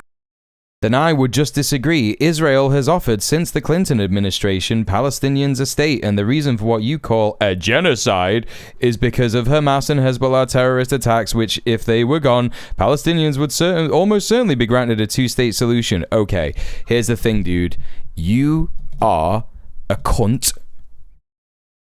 People like you will be remembered in the years to come of being the most heinous, disgusting, genocide-denying freaks of our time. And it is because of people like you that hundreds and thousands of people are fucking dying, and the refusal of people to stand up and do anything, and people like you furthering the Zionist lie. They don't need you to do it, dude.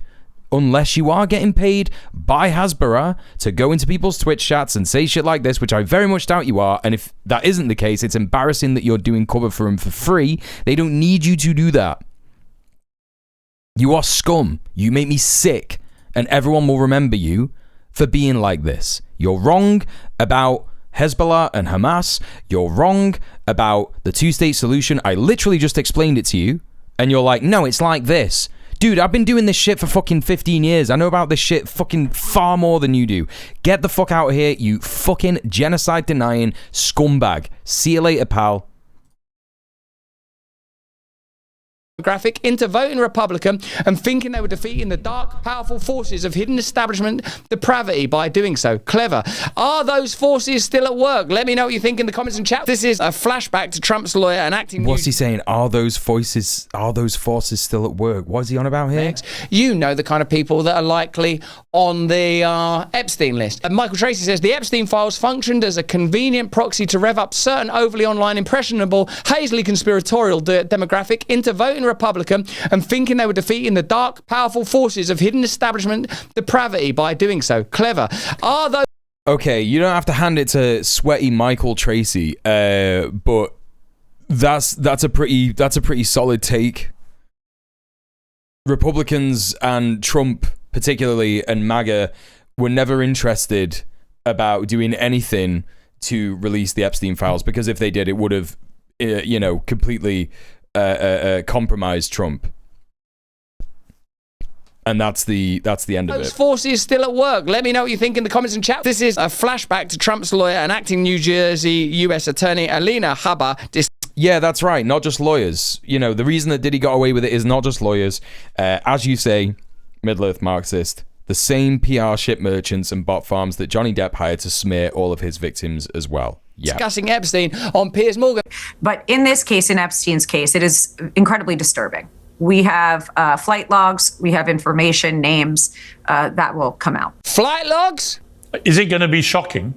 I don't see how it's not shocking. Where is it? Where's the shocking revelations? That there were so many individuals that were hidden and kept secret and not been held accountable. Let's talk about the reverse. I believe in accountability. So you have to now go through your process. Now, I won't say they're guilty until they go through their time in court. But again, now it's time for accountability. We have seen for so many years, Pierce, in this country, many investigations, subpoenas, testimonies in Congress, et cetera, et cetera. But there's a general frustration with accountability. We take it halfway, we don't take it home. And I really believe that now with Cash and Pam, there will be accountability. Cash and Pam, give us the accountability. Okay, well, that's pretty interesting stuff. So let me know what you guys think in the comments and chat. Is the Epstein... How many times has he said that? He said that like fucking 5 times in this 10-minute video. Fuck me, dude. Files and the refusal. Hey, Naptaker, how are you doing? Failure to release an Epstein list. The canary in the cage in MAGA populism. Some people in the Rumble chat right now saying MAGA has only just begun. But isn't part of MAGA absolute transparency? Isn't it the revelation of the deep corruption of previous political establishment? No, it isn't. Isn't it our right to know if Bill Clinton and Bill Gates, all the Bills, were going to a super fun Pinocchio island of paedophilia? Fun, horses, courses, strokes for folks. Oh my God, I cannot stand this cunt. I cannot fucking stand him. Let me know if you are disappointed. Let me know if it changes your perspective, or is it merely the revelation that when you're in a position of political power, showing up all the time, you're introduced to levels of esotericism and occultism that can never be, by their nature, explicitly conveyed to the public. Otherwise, the entire systems in which you are a participant would collapse. And those...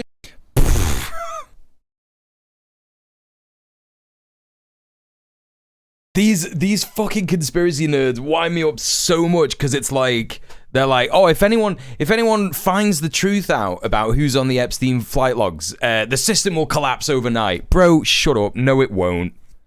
No, it fucking won't. Basically, everybody knows the biggest person who is on the Epstein flight logs of all time. It's obviously Donald Trump.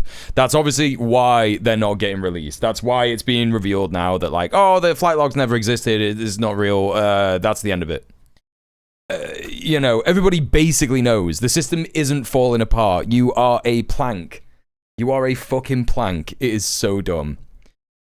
Yeah, he's talking about the Epstein files, nap taker. Yeah. Anyway, listen, I gotta go to the toilet real quick. I'll be back.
Yo, we're back.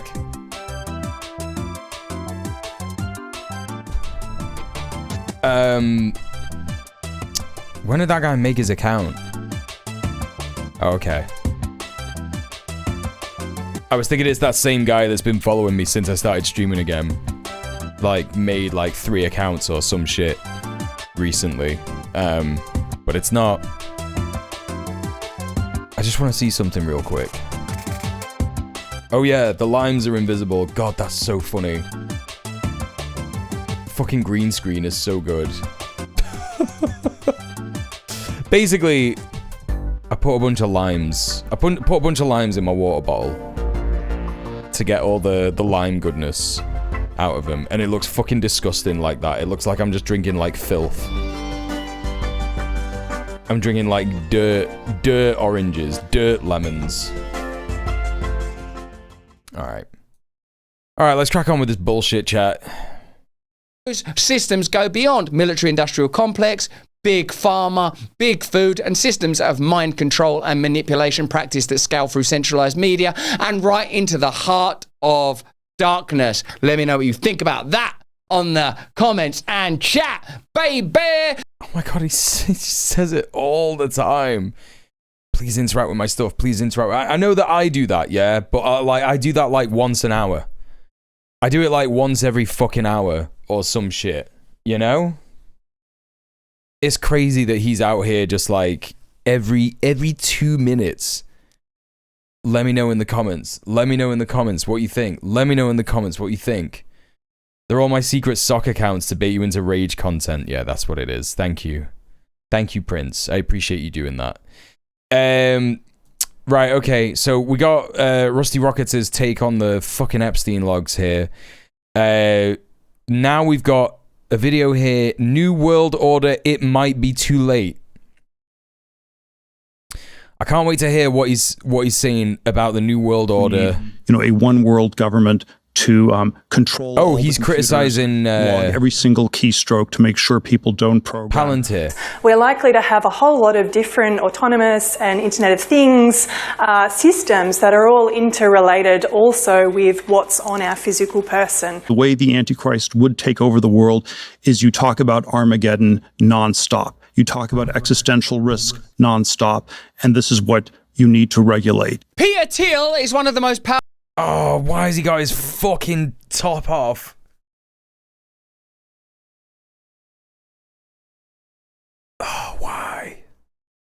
Why? Powerful men in the world. Why, he believes dude? the Antichrist is real and that one world governments are the biggest threat we all face.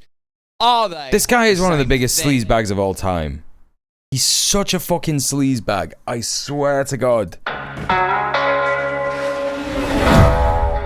Hello there, you Awakening Wonders. Welcome to Russell Brand Unpacked, where we offline analyse a news story. Remember, we stream these times on Rumble. Get Rumble Premium if you can. Peter Thiel is an investor in Rumble. So whenever I'm talking about Peter Thiel, I think, well, I can't say... Does he stream at the same time as me?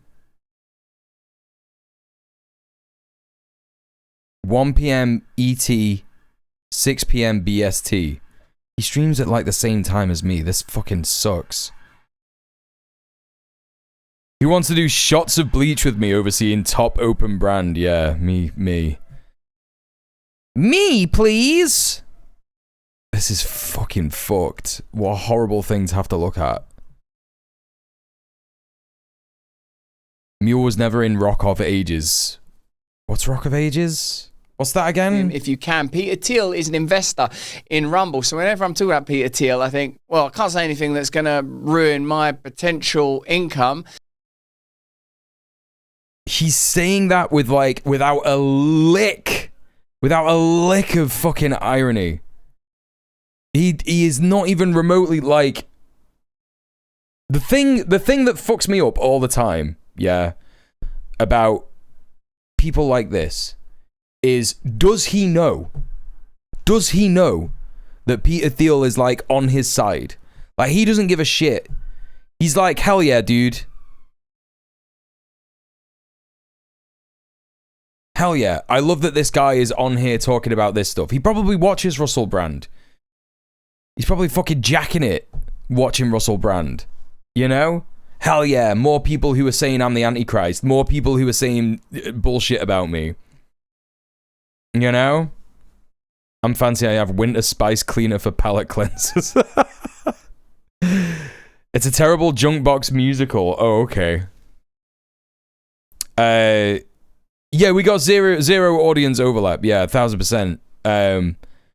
I don't know, man. There's just something about him streaming at the same time as me that I just hate. So that's whatever. a level of power that's pretty extraordinary.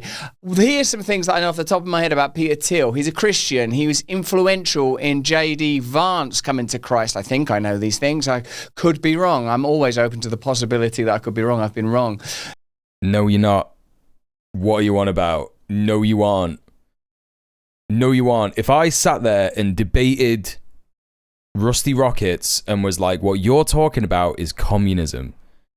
What you're talking, all the things that you're talking about, imperialism, capitalism, patriarchy, that's what you're talking about. None of it is like some secret shadowy cabal. We live in the most boring dystopia imaginable. The people with all the power and the wealth are right there in front of our eyes. There's no secret deep state organization that's making everything happen. It's literally just fucking Keir Starmer, Donald Trump, Ursula von der Leyen.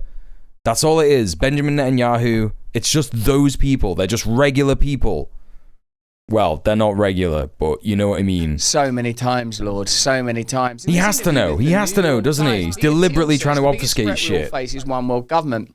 On the surface, I would completely agree with that suggestion. Consolidating power into one government and potentially, therefore, allowing one conduit, possibly from one individual or maybe even one entity, to control all of us is clearly... Oh, the fucking smile that he did when he did that.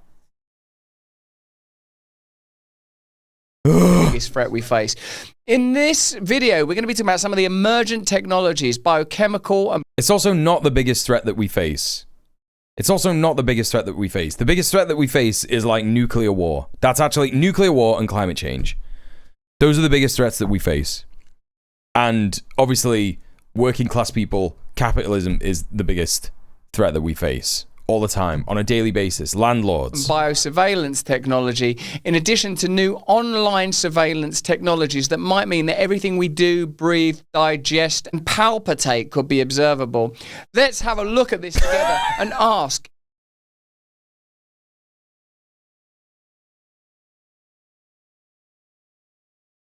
He did say palpitate. Is heart beating. What is he on about? Heartbeat. What's he on about? Is one world government and the Antichrist the same thing? Is the materialization of all that was once spiritual, ethereal, and magical what we mean when we say the Antichrist? Let's have a look. You have been giving talks recently. What does he fucking mean, dude? What is he talking about? About the concept of the Antichrist, which is a Christian concept, an apocalyptic concept. What does that mean to you? You know, how do we articulate, you know, some of these existential risks, some of the challenges we have? These guys always look so normal as well.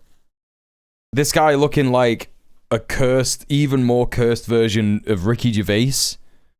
I don't know why Ricky Gervais is interviewing Peter Thiel, but here we go. All framed this sort of runaway dystopian science text. There's a risk of nuclear war. There's a risk of environmental disaster, maybe something specific.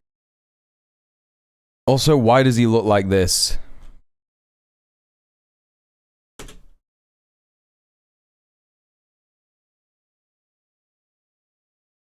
Why does he look like that? Chat. Why is Head from Art Attack the biggest threat to our lives? Why is this the timeline that we're in? The background's even the same. The background's the fucking same. And look, like this little plinth that he's on is like the chair. Anyway, whatever. Like climate change, although there are lots of other ones we could come up with. There's a risk of, you know, bioweapons. Gecky Revase. You have all the different sci-fi scenarios. Obviously, there are certain. Peter Thiel absolutely steals blood from people. 1,000%. If we're gonna have this, I didn't have that image ready. I just Googled it. I did. It was on the fly. We should also talk about the risk. Head is more attractive. True. Bad singularity, which far more attractive. attractive. The one world totalitarian. Head's just like a silly guy, a silly, funny guy that's like, well, what do you want to do? Make your art good. This is what you do. And Peter Thiel is like, I am the Antichrist. State. Because I would say the political solution, the default political solution people have for all these existential risks is one world governance. You know, what do you do about nuclear weapons? We have a United Nations with real teeth that controls them, and they're controlled by an international political order. It's and then something like this, you know, is also you know, what do we do about AI? And we need global compute governance. We need, you know, a one world. Okay, he is an idiot, isn't he? He is stupid. He's talking nonsense, isn't he? Like, he doesn't know anything about what he's talking about. He's gonna... Okay, I'm calling it now, dude. That exactly, Middle-earth Marxist. That's exactly what I'm saying. He's a shithead manager who's got no ideas that he spouts buzzwords to sound smart. He's the same as Elon Musk. He's actually just the same as Elon Musk. He's just the same person. All of these guys are just like this. They're fail sons. They failed upwards. Mum and dad had millions of pounds, and they were like, I'm going to make millions of pounds. You know, never had to fucking work a day in his life, probably. And does he put on the grizzly voice to seem more edgy or something? Because it really doesn't seem natural. I don't know. Like, there is something about him that is just like... But it's very Elon Musk shit. It's very like tech bro, San Francisco, Silicon Valley shit, you know? They're probably mates. World government to control all the computers, log every single keystroke to make sure people don't program. And so the atheist philosophical framing is one world or none. That was a short film that was put out by the Federation of American Scientists in the late 40s. What is he saying? He's chatting fucking rubbish. What is he talking about? Starts the nuclear bomb blowing up the world, and obviously you need a one world government. Right, okay. He's seen one documentary.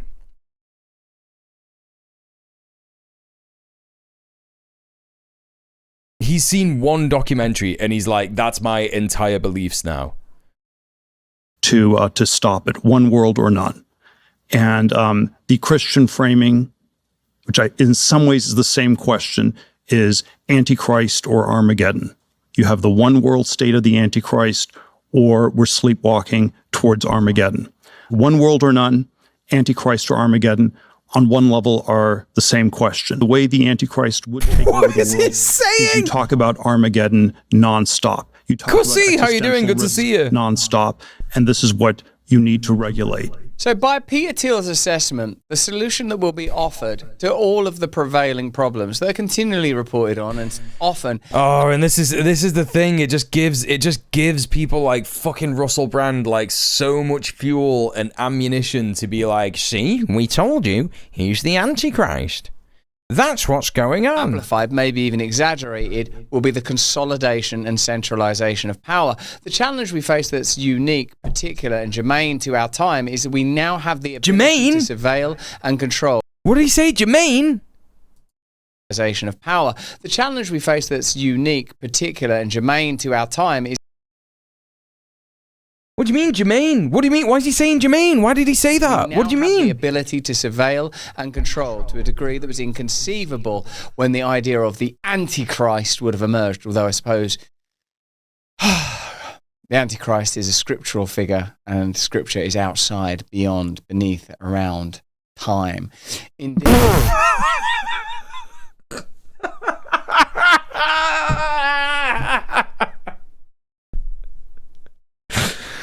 Hey, Alejandro. He is part of the Uses Satanic, unironically, crowd now. Yeah, just in case anyone didn't know, after Russell Brand's sexual assault allegations came out, he got baptized in the Thames, which is crazy, dude, because you just know that, like, that gave him way more brain diseases than he already had. So he's a Christian now. Many such cases. He doesn't actually read the thesaurus he steals words from. He absolutely is anti-vax because he thinks vaccines cause autism. You're right about that, Naptaker. He is 100% that guy. When you start to look at reality from a mechanical... By the way, this was so good. This was so good. This bit, by the way, this bit is so good. I have to listen to this again. To our time is that we now have the ability to surveil and control to a degree that was inconceivable when the idea of the Antichrist would have emerged. Although I suppose this bit. The Antichrist is a scriptural figure, and Scripture is outside, beyond, beneath, around time. Indeed, when you start to...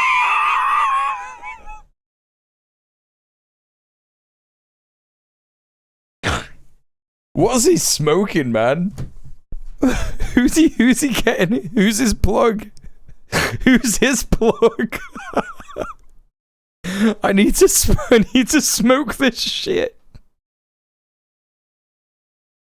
This is so funny. Look at reality from a mechanical, molecular, and granular perspective. You recognize that the only perspective that's useful to you is one that is outside of time. Within time, within space, within matter, within the rules of mankind, or at least reality. Is he trying to hypnotize me so he can, like, do a sex crime on me? Like, what is happening? As mankind sees it, there will be a tendency always towards control. Let's have a look at this. That's what he's doing. He's literally, like, hypnotizing his audience so he can do sex crimes on him. That's exactly what's happening. From The Social, talking about the World Economic Forum's summer meeting at Davos and some of the things that were discussed there. Emergent technologies that would grant... Yeah, that was the shit that he was saying was literally on this level.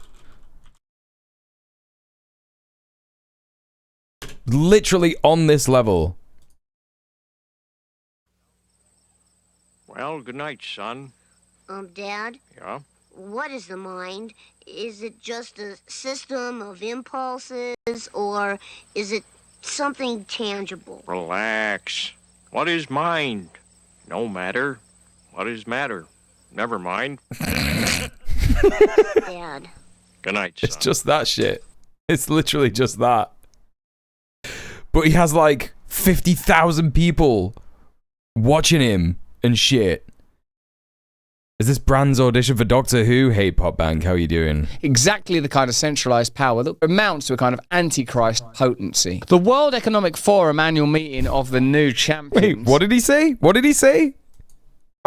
Exactly the kind of centralized power that amounts to a kind of antichrist potency. The World Economic Forum annual meeting of the new champions, aka Summer Davos, kicked off in China with the launch of the top 10 emerging technologies of 2025 report, which includes sensors connected to the internet that would continuously surveil humans and cities inside and out.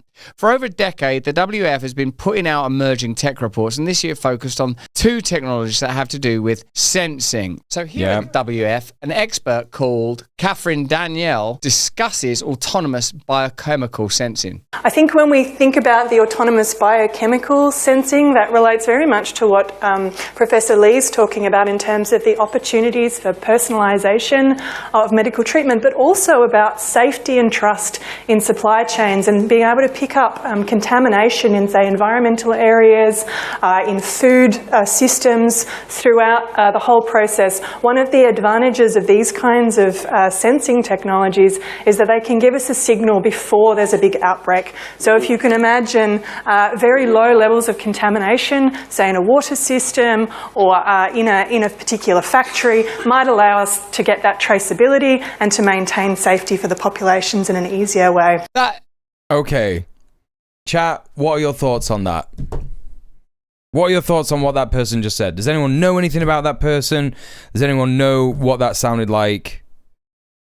To me, and I'm not a weffer, yeah? I'm not like the World Economic Forum is dead good and woke, because I don't believe that. It's just like a collection of like people who are there to like sell their tech to governments, right? That's what the World Economic Forum is all about.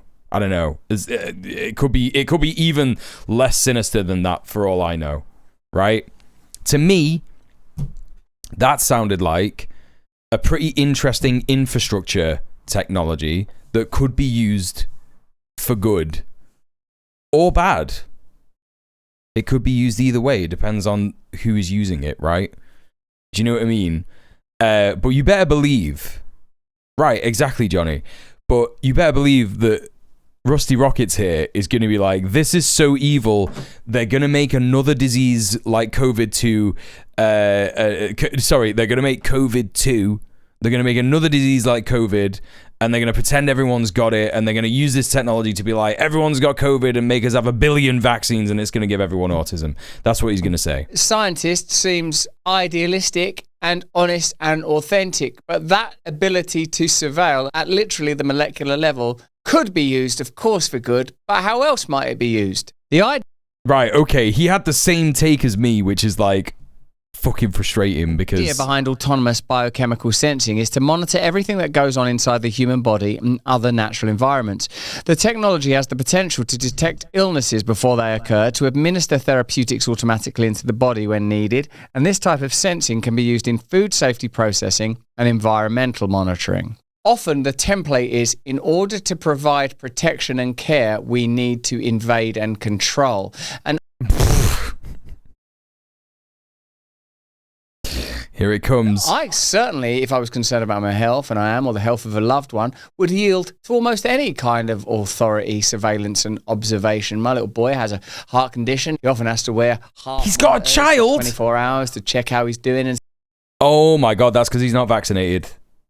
Kind of authority, surveillance and observation. My little boy has a heart condition. He often has to wear heart monitors for 24 hours to check how he's doing and stuff.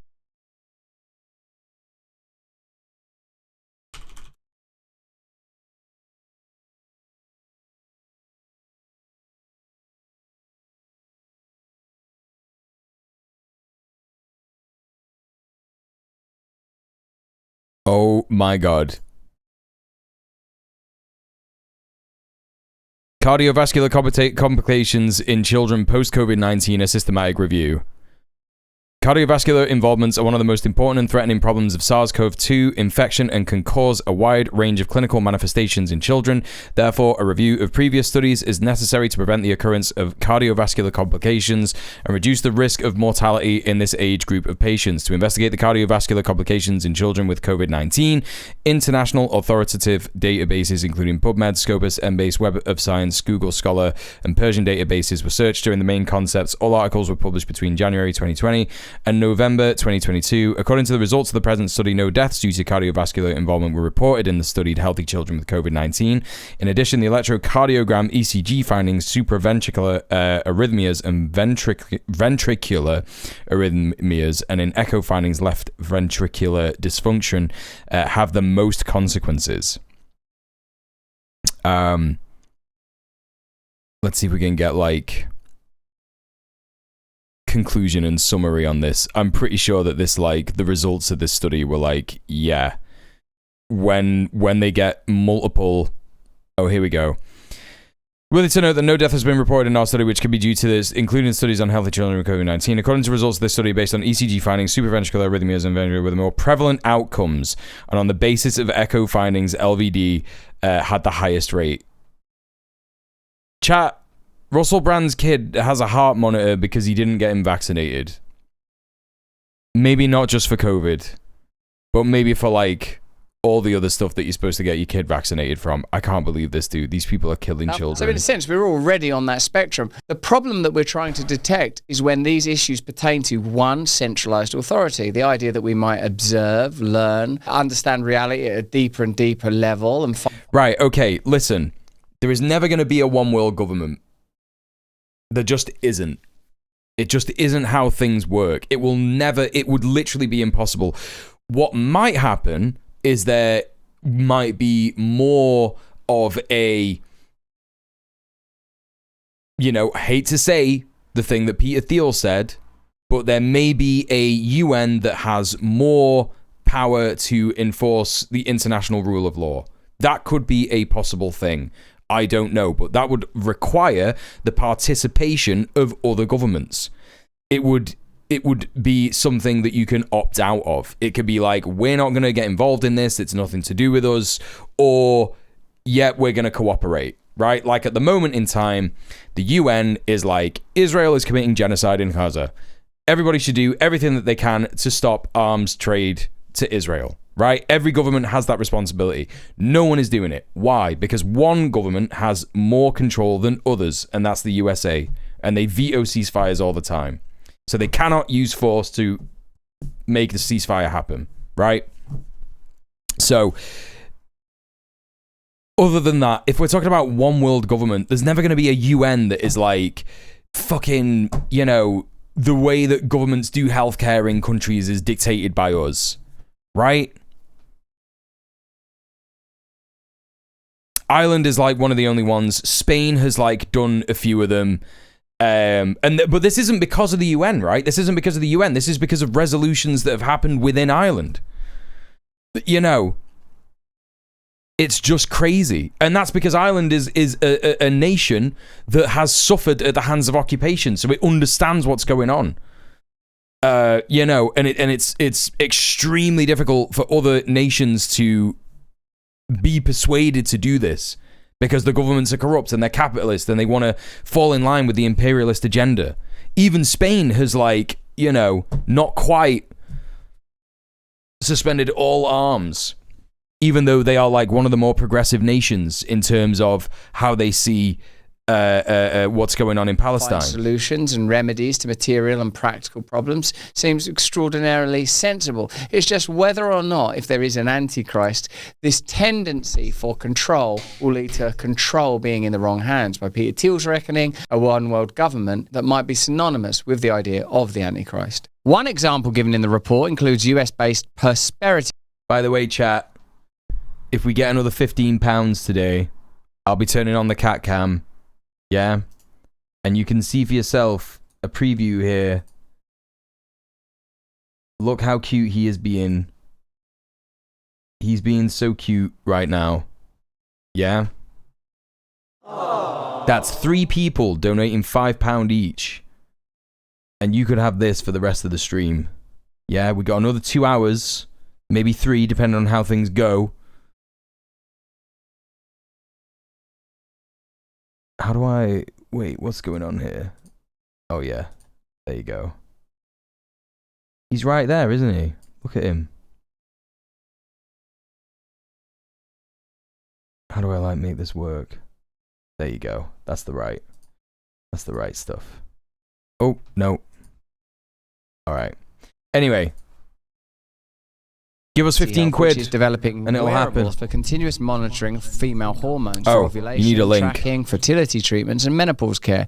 Another example says early detection of contaminants could also lead to significant social and support me in various ways, chat. But at the same time, autonomous biochemical sensing could turn your body into a surveillance lab for the state or a corporation to monitor and control. Think of the contact tracing, vaccine passports, and mass testing that was conducted during lockdowns. Now imagine all of that was done autonomously, without the need to download an app, without the need to show proof of a negative test, without the need to show proof of vaccination. None of that would be necessary because there'd be sensors on and under your skin that would be sending all that information to the government or corporation in real time. Yeah, okay, that is insane.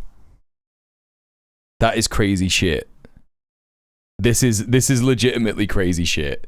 The thing is that you just don't need any of this for the corporation. This is the worst bit about it, the corporation.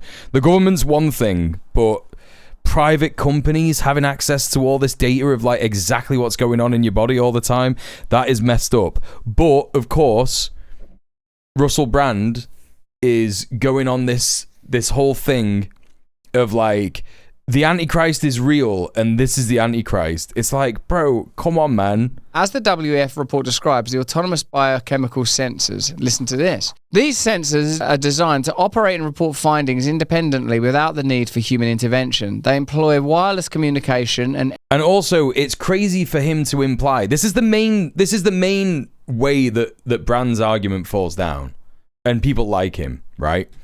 Is when you say, oh, the one world government is what would be bad about this. No, dude. Any kind of government would be bad under capitalism if they were doing shit like this. This would be fine in like a Star Trek future where we live in a utopia and communism has happened and we're exploring space and shit. This would be fine. This would be completely fine. But, my man is like, nah, it's when one government, if you just have loads of governments, this'll never be abused.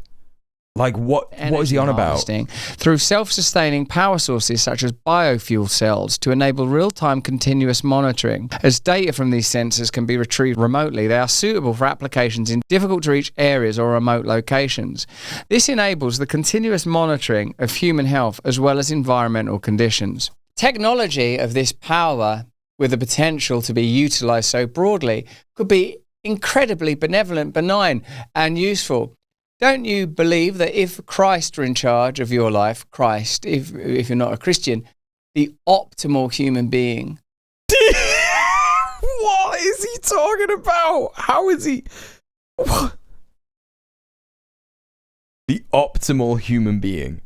The optimal human being. Blending of God and man, perfect kindness, perfect love.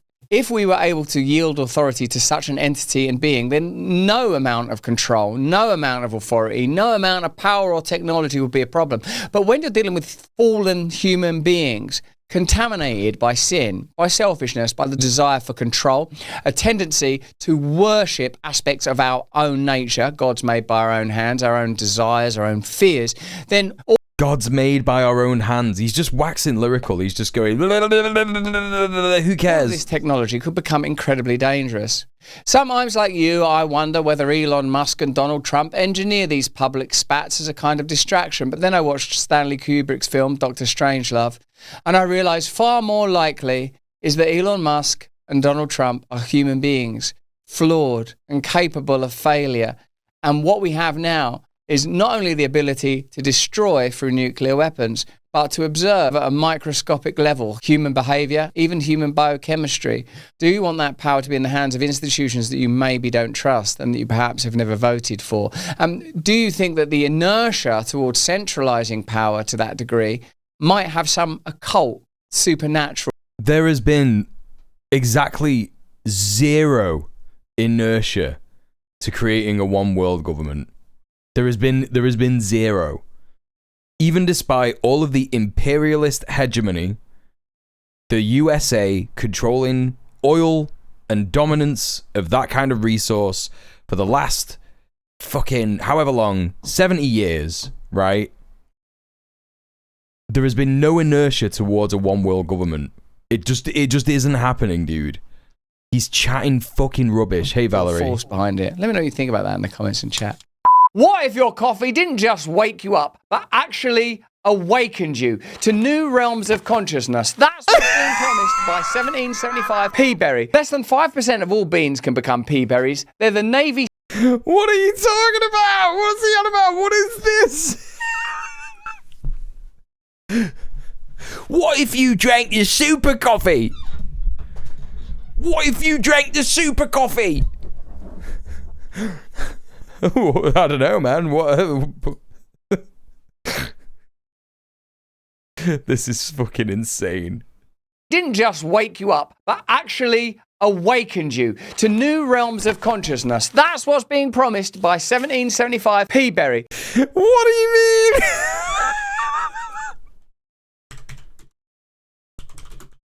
The beans must flow. It's the spice melange. Oh, this is so good. 1775. This is like USA signing of the Constitution, independence, right? That's what it's referencing. 1775. Oh, baby boy. He's meowing. Sorry. They've got all these quotes. Why settle for anything less? 1775. Yeah, of course. Of course he's going to give it a 5 out of 5. Because he's got a fucking deal. You're giving him money to do that. 1776? Wait, so it's a year before?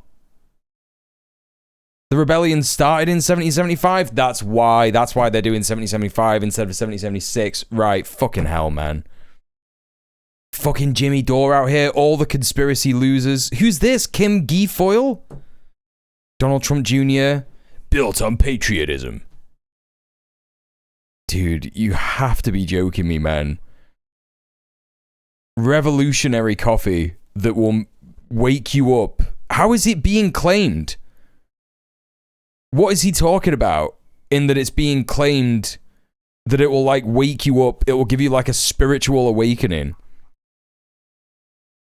Where is this coffee sourced? Do they get this from like Zapatistas as well? You know? It's be like the shit they did to Captain America in his first film. Wait, what? What do you mean? Less than 5% of all beans can become pea berries. They're the Navy SEALs of coffee beans. Some of them just can't take Hell Week. Which basically means your morning brew is rarer than a mainstream journalist telling the truth.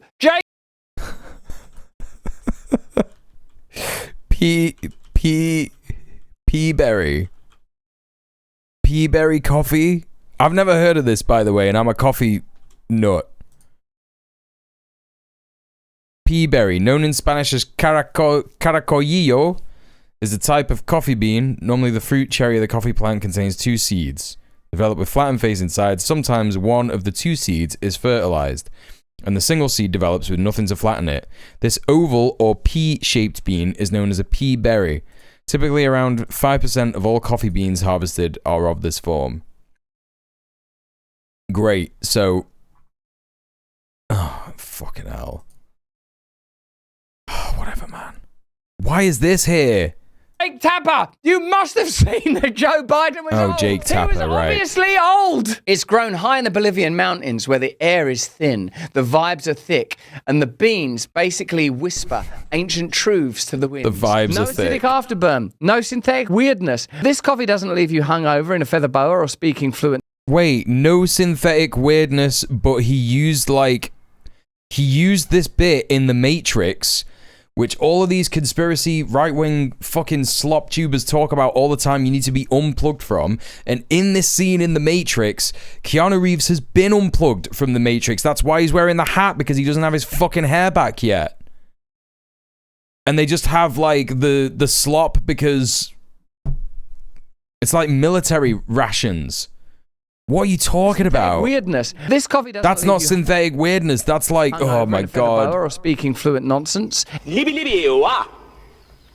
Just bold, smooth, consciousness activating coffee with clean energy and antioxidants. Consciousness activating coffee, folks. Consciousness. Go to 1775coffee.com, use the code BRAND and get 15% off.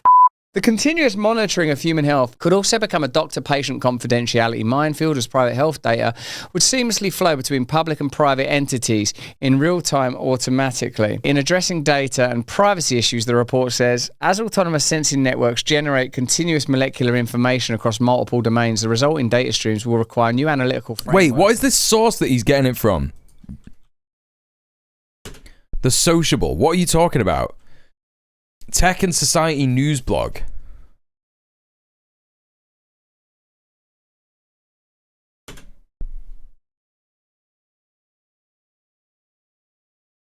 They don't even have a fucking Wikipedia page. What is this company? What are you on about? The Sociable. Grow your own tech startup. Oh, okay. I see. It's not like a fucking conspiracy crank thing. Started in 2023. I'm just trying to figure out his source, chat. I'm just trying to see Darren McCarra and Piers Scott in 2010. It was founded in 2010. Best popular technology websites in Ireland. Best technology site at the 2012 Irish Web Awards. It's an Irish site. Doesn't mean he's good. E-commerce developer and marketing guy at Mullen Lighting. Does he follow Kneecap?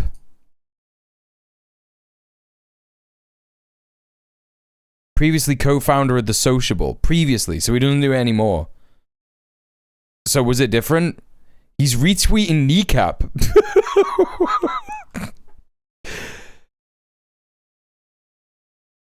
E-commerce developer at Mullen Lighting. Manufacture decorative lighting for homes, hotels, pubs, restaurants. Why did he leave? Who's this other person? Piers Scott? Did they have a disagreement? Were they like, I don't like where this is going. Oh, this guy's British. This guy's fucking British. That's the problem. He doesn't have a Twitter, but you better believe he's got a fucking LinkedIn, baby!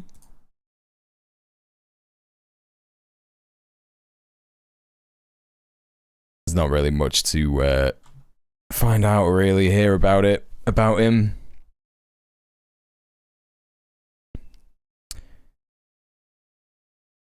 He's loving BBC reports about defense spending. That's barren. Marine protected areas. Oh, okay. Not really much to learn about him there. Okay, well, I've had a little look about that. It doesn't seem like too much of a crazy source. Today, the publication is headed by editor Tim Hinchcliffe. Oh no, I've heard about this guy. Wait, what? I've heard about this guy. Why is it ringing a bell? Is he on Twitter?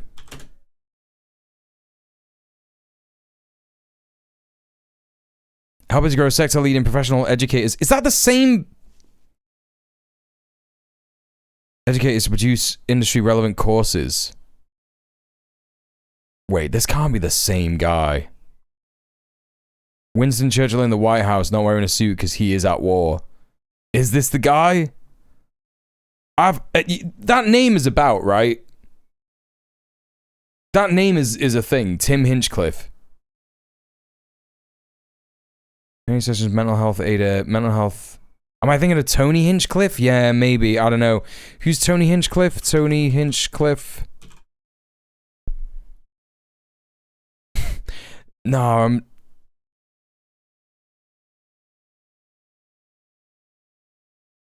I'm not thinking of this guy, I don't think. I'm just so certain I've heard that name. Like, anyway, it must be another guy. Anyway, whatever. It doesn't matter.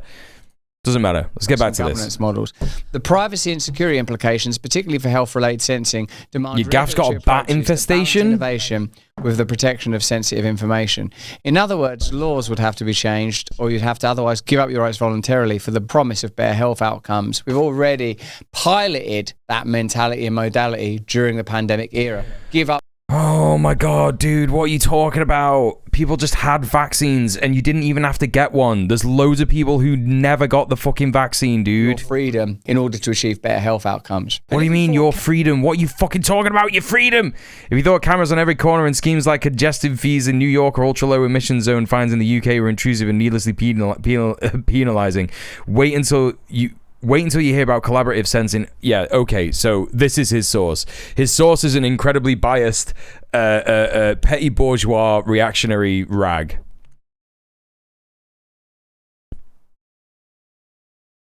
That's where he's getting this from. On every corner and schemes like congesting fees. You les find it so bad when you get fined for having a massive car that chugs loads of gas, killing the planet. Do you hear about collaborative sensing? Here is shut up, man. Again on collaborative sensing. So when you think about the collaborative sensing mechanisms, we can imagine in our cities and in our transportation networks, we're likely to have a whole lot of different autonomous and Internet of Things hey, abolish ICE, oust Trump. Related also with what's Welcome to the on stream. Our physical person. So I think we're going to see, for example, with the collaborative sensing. If you think all these good things are bad, wait for this. Different ways of being mobile in our environments. I think we're going to see safer areas where, if you're a pedestrian, a car will note where you are, a scooter will note where you are. There will be mechanisms like we already have in some of our vehicles that will stop us, that will move us, that will enable us to navigate uncertain environments in a more connected and intelligent fashion. I've seen that character in films, sometimes played by Emma Thompson, I think, an idealistic scientist with the best possible intention, saying, it'll be like when your car prevents you changing lanes. I mean, I hate it when my car does that. Do you? If you got one of them cars, have you ever driven one as a rental or whatever? Well, why have you fucking... Bro, who... Okay, I'm being stupid here. I'm thinking like, who in his audience has got one of these cars? Of course, people in his audience have got electric cars that do fucking automatic driving. Of course they have, because they're all fucking petty bourgeois reactionary fucking small business owners. Where you try and change lanes, the car goes, oh no, you bloody well didn't. I don't even like, don't you seatbelt, don't you seatbelt, don't you? I'll put my... Is he an anti-seatbelt guy? Is he like, don't wear a seatbelt? Seatbelt on if I want.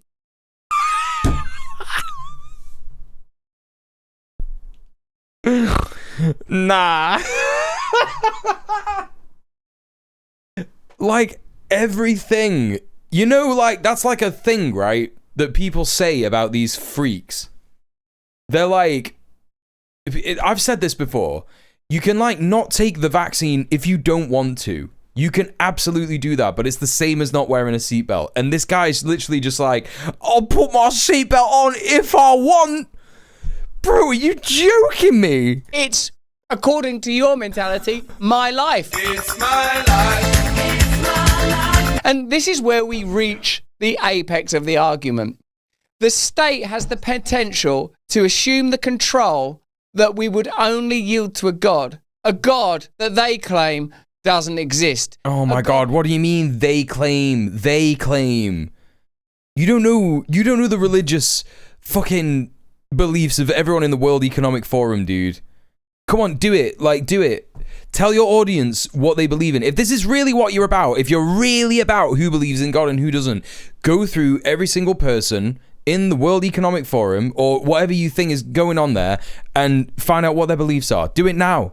Do it now, but you won't because you don't care about any of that shit. What are you talking about? Really when you clean your teeth, take or don't take a vaccine, get in your vehicle, when you cross a street, when you eat a tablet or don't eat a tablet. I don't know what Peter Thiel means by the Antichrist, but what I mean by the Antichrist is a massive, unholy power with omnipresence through this technology. Right, it's crazy how this is. This is a big thing in like British brain rot, by the way, because like around about where were we? From Where the fuck were we when he was like listening to... Right, so 2 minutes in, it's the shit like where Peter Thiel is having this interview, and loads of people have looked at this interview and been like, yeah, he's saying some dodgy shit here. But what Russell Brand and all the conspiracy nuts do, and all the British fucking slop right-wing loser tubers do, is they take like bits of popular rhetoric and they go, oh, did you see that thing about Peter Thiel? Oh, he said Antichrist, so I can use that in my video, and then have another bit about the World Economic Forum, and they're going to put chips in everybody. Oh my God, it's happened already. Fuck, I can't even do a fucking Southern accent that well. Mentality and modality during the pandemic era. Give up your freedom in order to achieve better health outcomes. And if you thought cameras on every corner, to assume the control that we would only yield to a God that they claim doesn't exist, a God that will be with you when you clean your teeth, take or don't take a vaccine, get in your vehicle, when you cross a street, when you eat a tablet or don't eat a tablet. I don't know what Peter Thiel means by the Antichrist, but what I mean by the Antichrist is a massive unholy power with omnipresence through this technology, omniscience through continual surveillance, and omnipotence through the law. That is how I see the Antichrist. And what we have here, the building blocks and pieces of individual code to instantiate the Antichrist reality. It will come. I'm having to Google like every other word he says in it. Like, instantiate, is that real? He did just read a thesaurus, didn't he? Instantiate. It is a real word. Represent. He's using it in the wrong way. He used it in the wrong way. Blocks and pieces of individual code to instantiate the Antichrist reality. Oh, I mean, maybe he did. Maybe he didn't use it in the wrong way, because apparently it means to represent or be an example or something. An example of something. But I don't know. The way that he used it... Oh, hey, Alice, how are you doing? The way that he used it kind of sounded like... Building blocks and pieces of individual code to instantiate through continual surveillance and omnipotence through the law. That is how I see the Antichrist. And what we have here, the building blocks and pieces of individual code to instantiate the Antichrist reality. It will come in the form of a global secular... To represent? But it sounds like he's trying to say to like, you know, to like begin. That's what it sounds like he's trying to say. Brand's editor is drinking and taking coke at the same time to try and make it into something understandable. Yeah, it's just like what the entity fuck? Or a new world order. We're hardly the first to make that claim. Sort of thing that David Icke and Alex Jones have been saying for a long while. Yeah, man. All those guys are so good and right about everything, aren't they? For occult and religious references, and sometimes talking about corporatism, bureaucracy, and David Icke was like specifically anti-Semitic as well, by the way. Statism. And as you can see, like specifically said that Jews are controlling things. Of all these powers. In future, the authors of Collaborative Sensing will reshape how cities operate and how organisations use information to make decisions. If that's true, then Collaborative Sensing would almost certainly have to apply law enforcement as well. Of course, the WEF report paints Collaborative Sensing as being just a way to make cities and other environments more resilient by providing better emergency response capabilities, better traffic management and urban mobility, improved health and safety outcomes and lower carbon emissions. But just like how biochemical sensing can turn bodies into surveillance tools for public and private entities to monitor and control, collaborative sensing has the potential to do the same for cities on a much greater scale. Whether it's your body that you live in or the city that you live in, immersive surveillance is coming. Unless we have decentralization, local authorities that you can interact with and influence personally, likely using the very technology that is here likely to be utilized to create mass centralization and therefore an antichrist, that technology could be used to generate freedom. The tools themselves aren't bad, of course. Obviously, they could be used for good. But will they, if they are determined towards centralized authority, which by my reckoning is the antichrist? But that's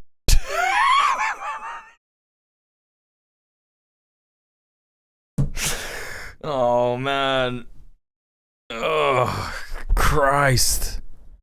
Antichrist. Christ. That's what I think. Why don't you let me know what you think? That's just what I think, innit? You can't hold me accountable. I'm just having a little laugh. I'm just having a little laugh. I'm Russell Brand. I've got credible sexual assault allegations against me. Jesus Christ, dude. It's just fucking insane. Completely mental. Right, chat. I'm going to make something to eat. I'm going to be back real soon. Stretch your legs. Look after yourself. Take your meds if you've not already. If you take meds. What else? Use the bathroom. Have a rest from looking at the screen for a little bit. I know that some people just got here, but... anyway. We'll be back to look at some more UK right-wing slop in a minute. And completely destroy it with facts and logic. I will be back imminently. But yeah, I'm just going to put some food in the microwave. Don't go nowhere. Or do go somewhere. Look after yourself.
Okay.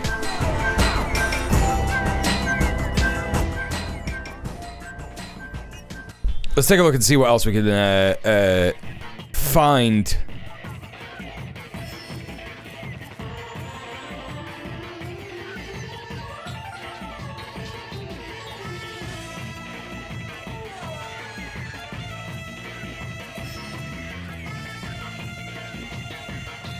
Hey, Husker, how you doing? Surgery complete. Come back home for a long road of recovery. I am the bionic he, they. My kicks now have the power of punches, and my punches the power of Duracell. Holy shit. Welcome home, dude. I'm glad you had a successful surgery. That's great to see. I can't wait to clean up Washington, D.C. by releasing the Epstein client list, J.D. Vance, in November last year. Yeah, it's crazy how things change. Yeah. Hope it heals real soon. And real fast. And super mutant style, like Middle-earth Marxist says. I'll be becoming bionic next week. What's happening? It's the future, chat. We're doing transhumanism by having accidents and having to get surgery.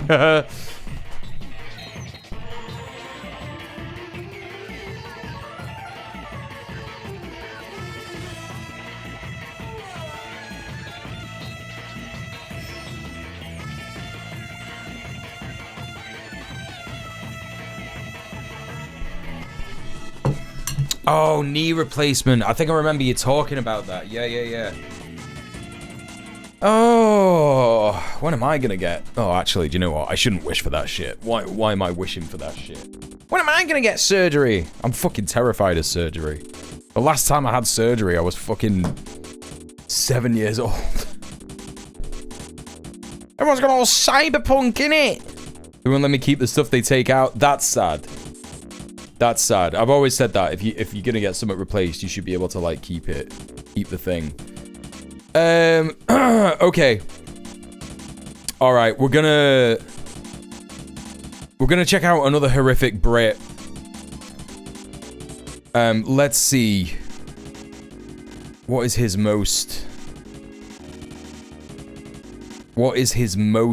popular video? What have we got here? Can you sort popular? There you go.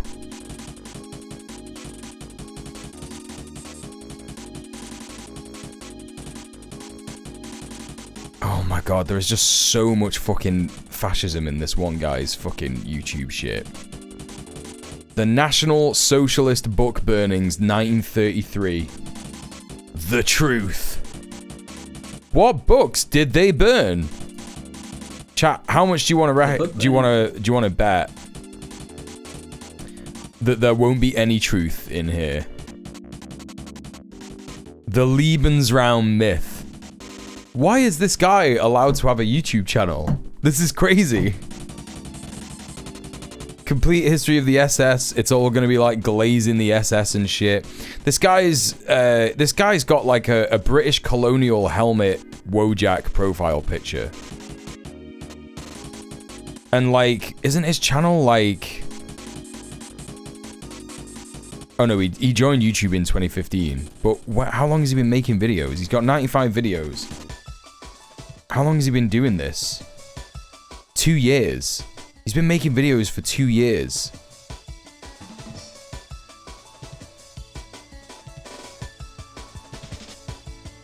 This is just fucking insane. And this is like how popular fascist content is still on YouTube. All right, well, I'm gonna have something to eat, so maybe we won't watch this straight away. We'll watch a viewer suggestion. Someone wanted me to watch this in the Discord, so let's take a quick look at this. What are you doing, sunshine? Out of there. Thank you. Having a telegram in the about info tells you all you need to know. You know for sure that this guy's telegram is gonna be insane. I might do some research and make like a proper video about this on my YouTube channel. I might get a Telegram and just see what the fuck people are saying in there. You know? Anyway, we're gonna go with a recommended video. Johnny recommended this a couple of weeks ago during the no, I don't think during anything. I think this is just, yeah.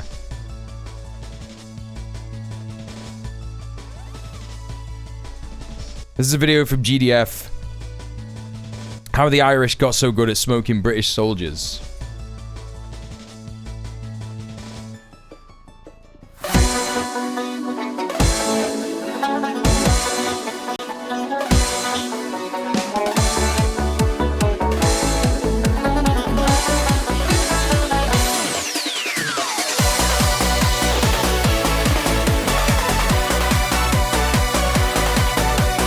We ended up talking about imperialism, so yeah, remembered it. Oh yeah, I mean, when are we not? When are we not talking about imperialism? Yeah, let's watch this. I'm gonna eat my scrans, so I'm gonna be. It was August 27th, 1970. Be right back, real quick. A column of 4 canvas personnel carriers, as well as a Land Rover, were carrying British soldiers of the 2nd Battalion Parachute Regiment. As the vehicles approached Warren Point, in an area straddling Northern Ireland's border with the Republic, an improvised explosive device containing 500 pounds of ammonium nitrate was detonated. The explosive, stashed in milk churns and obscured by hay bales, ignited cans of gasoline placed in its vicinity, turning it into an incendiary. All I remember is a flash and a rumble. There were bits of bodies around me, some of them on fire. Fucked around and found out. Silence. Then it suddenly clicked that my legs were on fire. The eruption completely destroyed one of the trucks, obliterating 6 British troops. Snipers in position opened fire on the convoy. The casualties were staggering, an enormous loss indeed. The surviving troops rallied to secure a perimeter. A helicopter was deployed to rescue survivors.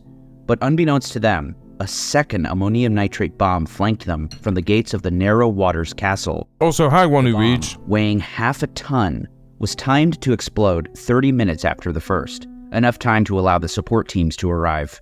And when they did, the explosion instantly vaporized 12 more soldiers. Okay. This is strikingly similar to the tactics that Palestinian resistance is using in Gaza right now. We don't have 18 strikingly similar viable bodies. I mean, that is what happens when you have like an occupying power that like subjugates and oppresses you know, a people. Guerrilla fighters just end up behaving in this way. Count by the only method we can, taking the numbers missing away from the survivors. No nation has a greater tradition of guerrilla warfare than Ireland. Our history is full of examples of its successful use. For the better part of a century, the Irish have resisted foreign occupation, making their struggle for independence one of the longest lasting in world history. It's hard to exaggerate the deep roots which have underpinned the massive bloodshed that has characterized life in Ireland up to the very end of the 20th century. Ancestral history shapes the guiding principles of wars for liberation, and the Irish War of Independence, though massively overlooked, is no different. From the Anglo-Norman invasion of the 12th century to the days of Henry VIII and beyond, Ireland was plundered. By an accident of geography, Ireland would be the first experiment in a model for colonial conquest the world over. And thus, the history of Ireland shaped the history of the world to the present day. Much like how access to a reliable news source shapes the world around. Oh, come on. Thousand sources around the world, getting local using different. Subscribe to replacing 58. That English. It wasn't until Queen Elizabeth's ascension to the throne in 1558 that English policy shifted from merely conquering Ireland to replacing the Irish. In other words, the British Empire conducted an earnest genocide of the natives. In 1566, Sir Henry Sidney arrived in Dublin to assume the role of Lord Deputy. Sidney, who described the Irish as a sort of barbarous people odious to God and man, would make it a priority to pacify the countryside. Upon his march on Cork in 1569, Sidney proclaimed he was burning all the corn that was gathered and spoiling the rest, and henceforth, the targeting of the food supply became a go-to resort.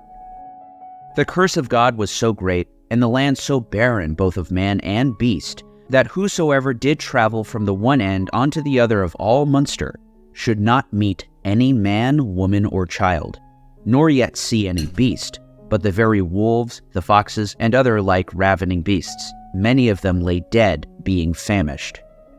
A combination of slaughter and starvation depleted the population thoroughly, and by the 1580s, the historian Richard Burleth estimated that the native Irish population would be reduced by 30%, the land wasted, and the towns laid ruin.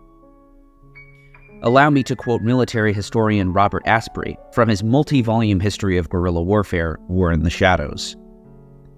Terror is the kissing cousin of force, and, real or implied, is never far removed from the pages of history. To define and condemn terror from a peculiar social, economic, political, and emotional plane is to display a self-righteous attitude that, totally unrealistic, is doomed to be disappointed by harsh facts. Feudal government of the Middle Ages rested on force, as opposed to the people's consent, often on terror exercises through the man-made will of God reinforced by hangman's noose or executioner's axe. No student Hangman's can deuce? seriously Come on, condemn captions. the protesting peasant as a terrorist. Whether a single peasant who in the furious frustration picked up a scythe and severed the tax-collecting bailiff's head from his body, or the group of peasants who grabbed pitchforks to stand against the king's soldiers, the effort, more often than not, was not terror, but rather counter-terror.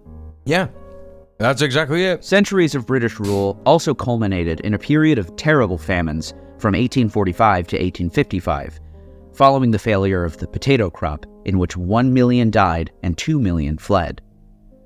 Those who remained lived in conditions unmatched for misery in Europe, except among Russian serfs.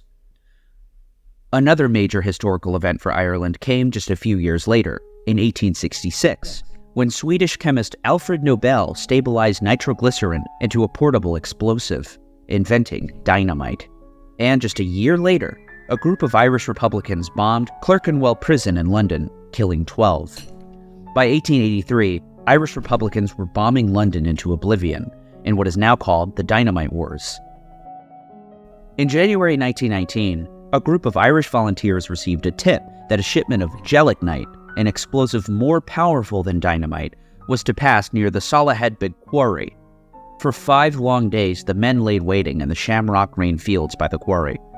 Finally, on January 21st, 1919, a horse-drawn cart laden with 100 pounds of explosives appeared, accompanied by 2 armed constables of the Royal Irish Constabulary. The volunteers promptly shot them and made off with the loot. If there had to be dead cops at all, 6 would have created a better impression than a mere 2. And on that very same day, the Dáil Éireann, or the First Irish Parliament, issued a Declaration of Independence. It was at this time that the First Anglo-Irish War began, and a new ragtag force, calling itself the Irish Republican Army, had declared war on the British. Irish independence would never be attained by constitutional means. When you're up against a bully, you've got to kick him in the guts. Yep, that's Though the the way. IRA wouldn't exceed 15,000 members and only had a fighting capacity of 3,000, Michael Collins, the de facto leader and national hero, would create a formidable army practically out of nothing. Fighters would be organized into brigades, battalions, and companies, as well as flying columns of up to 30 men trained in guerrilla warfare, particularly hit-and-run raids, terrorism, and assassination. In 1920, they killed 176 police, as well as 54 soldiers. They blew up police stations, military barracks, courthouses, and tax collectors' offices. Aside from direct action, they also waged psychological warfare. The police must not be tolerated socially. They must be shown and made feel how base are the functions they perform and how vile is the position they occupy. Yes! In order to effectively liquidate his enemies, Collins kept a personal team of 12 shooters known as the 12 Apostles. It began with a dozen members, but it later grew, after which it would simply be called the Squad. These were full-time paid assassins. At least 6 squad members were made available at any given time to be deployed for what they called extreme action. Collins justified assassination by stating, I'm pretty sure the IRA is a prescribed organization. I'm pretty sure they are. I might be wrong. "We had no jails, and we therefore had to kill all spies, informers, and double..." But like, here's the thing. There are loads of people, including Nigel Farage, who've said things in support of the IRA, and they've not been arrested. So if they are prescribed, it just goes to show the insanity of terrorist prescription laws, and that they're only really used when the state needs them to be used against the people who they need to be used for, right? Crossers. In retaliation, British troops and police officers rampaged through towns and burned homes and businesses, this only engendering greater support for the guerrillas, the usual pattern. This bloody conflict, which claimed thousands of lives, ended in considerable success for the Republicans, and through the work of Michael Collins, a peace was negotiated culminating Yeah, I thought they were, Johnny, yeah. Irish Treaty of 1920. And that's the thing, I know so many people who've said shit like that. You know? And the state doesn't give a fuck because the IRA is not a threat to them right now. Palestine Action are a threat to the state right now. 21, leading to the partition of Ireland. The Irish Free State was born. Unfortunately for Collins, his support for the treaty cost him his life, as he was assassinated by anti-treaty partisans. When they heard of his death, 1,000 anti-treaty Republicans in a Free State prison spontaneously kneeled to recite the Rosary in tribute to a man who had been their leader before he became their enemy.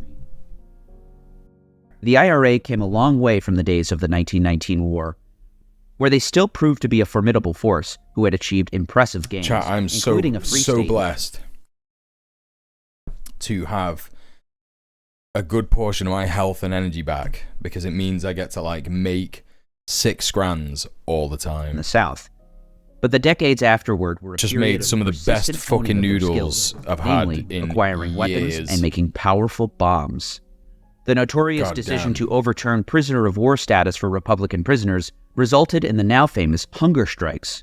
In 1981, a standoff between prisoners led by Bobby Sands and British Prime Minister Margaret Thatcher ultimately resulted in the deaths of 10. The IRA, who had by this point... Yes, exactly. It's why Kneecap don't get any shit for its over IRA imagery. For their over IRA imagery. But they get shit for saying Free Palestine. And like, you know, waving a Hezbollah flag and shit like that, right? Allegedly. The official IRA and the provisional IRA blamed Thatcher's intransigence for their slow death by starvation. And now, the hunt was on. The official IRA had scarcely any guns at all and sought to put their militant past behind them. The provisional IRA, or Provos, on the other hand, would assume the role of fighting the British and Protestant paramilitary groups. We receive our support from the nationalist people, and it is our job to defend them. On September 15, 1984, Patrick McGee, a volunteer for the Provisional IRA, checked into room 629 of the Grand Hotel in Brighton, England. Oh yeah, this one. After unscrewing a hardwood panel underneath a bathtub, McGee inserted a powerful gelignite bomb wrapped in cellophane with a parking meter timer set for 24 days, 6 hours, and 36 minutes later. Precisely when Prime Minister Margaret Thatcher was set to be in the exact same room. And at 2:45 a.m. on October 12th, the bomb went off, blowing out the front of the hotel during a Conservative Party conference. The explosion narrowly missed their intended target, but did succeed in killing 5 others. But, as an oft-repeated IRA statement put it, today we were unlucky. But remember, we only have to be lucky once. You will have to be lucky always. Every time. Give Ireland peace, and there will be no more war. Patrick McGee would be convicted for planting the bomb, but he would serve only 14 years, since as a result of the Good Friday Agreement, he was released from prison in 1999. At the height of the Troubles in the 70s... Remember when I said, you know, there was some good stuff that the Blair government did, you know, despite Tony Blair being an absolute psycho, belongs in The Hague, disgusting piece of shit, etc., etc., etc. Yeah, one of the examples. In the 80s, the two primary sources of weapons was the United States Bits and of Libya. good. You know. Fundraisers in the U.S., a country with a massive Irish population, provided up to $11 million a year to the IRA. In 1975, That's crazy, by the way. That's crazy. Prime Minister Harold Wilson denounced, quote, misguided Irish Americans for their support. The fact is that most of the modern weaponry now reaching the terrorists in Northern Ireland are of And again, important to remember, Harold Wilson was a Labour politician. American origin. He was a Labour Possibly Prime as much Minister. as 55% of them. It's no wonder that the Armalite 15 was considered a favorite of the IRA arsenal. Aside from ARs, the arsenal also included M60 machine guns and even Barrett 50 caliber sniper rifles, which Provos used to snipe British soldiers and officers of the Royal Ulster Constabulary. These marksmen spurred the sniper at work sign seen in Northern Ireland. Between 1990 and the 1997 ceasefire, 9 British troops were marked for death by these assassins. The IRA also received massive shipments of thousands of detonators from the US, which were vital to their bombing campaign, which peaked in 1972 at 4 a day. But most of the weaponry in the IRA arsenal decommissioned after Good Friday came from Libya. Between 1972 and 1975 alone, Libya, under the leadership of Muammar Gaddafi, supplied some $3.5 million to the IRA through London banks. In March 1973, the Irish Navy arrested IRA Chief of Staff Joe Cahill aboard the Claudia, a ship sailing toward the Irish coast carrying 5 tons of weapons. The load included 750 rifles and machine guns, 500 hand grenades, 100 cases of anti-tank mines, 230 kilos of gelignite, as well as detonating cords. And this was just one shipment. Gaddafi also furnished the IRA with heavy machine guns, including Russian Dishkas, which were used to shoot down a British Lynx helicopter in 1988. Yeah, like, never forget, chat. There's a reason why Gaddafi was killed in a coup that was inspired by popular uprising that was essentially the fault of US and imperialist interference in Libya. Gaddafi, you know, like all leaders, could be 100% criticized for various different things. Like we watched the Iran video last night. Muammar Gaddafi, you know, certainly wasn't perfect. Hardly anyone is.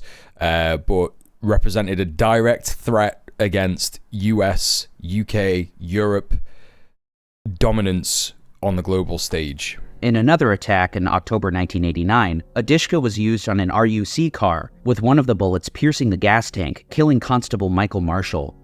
But perhaps most importantly of all was the Czechoslovakian-made Semtex explosive, similar to malleable and highly explosive C4.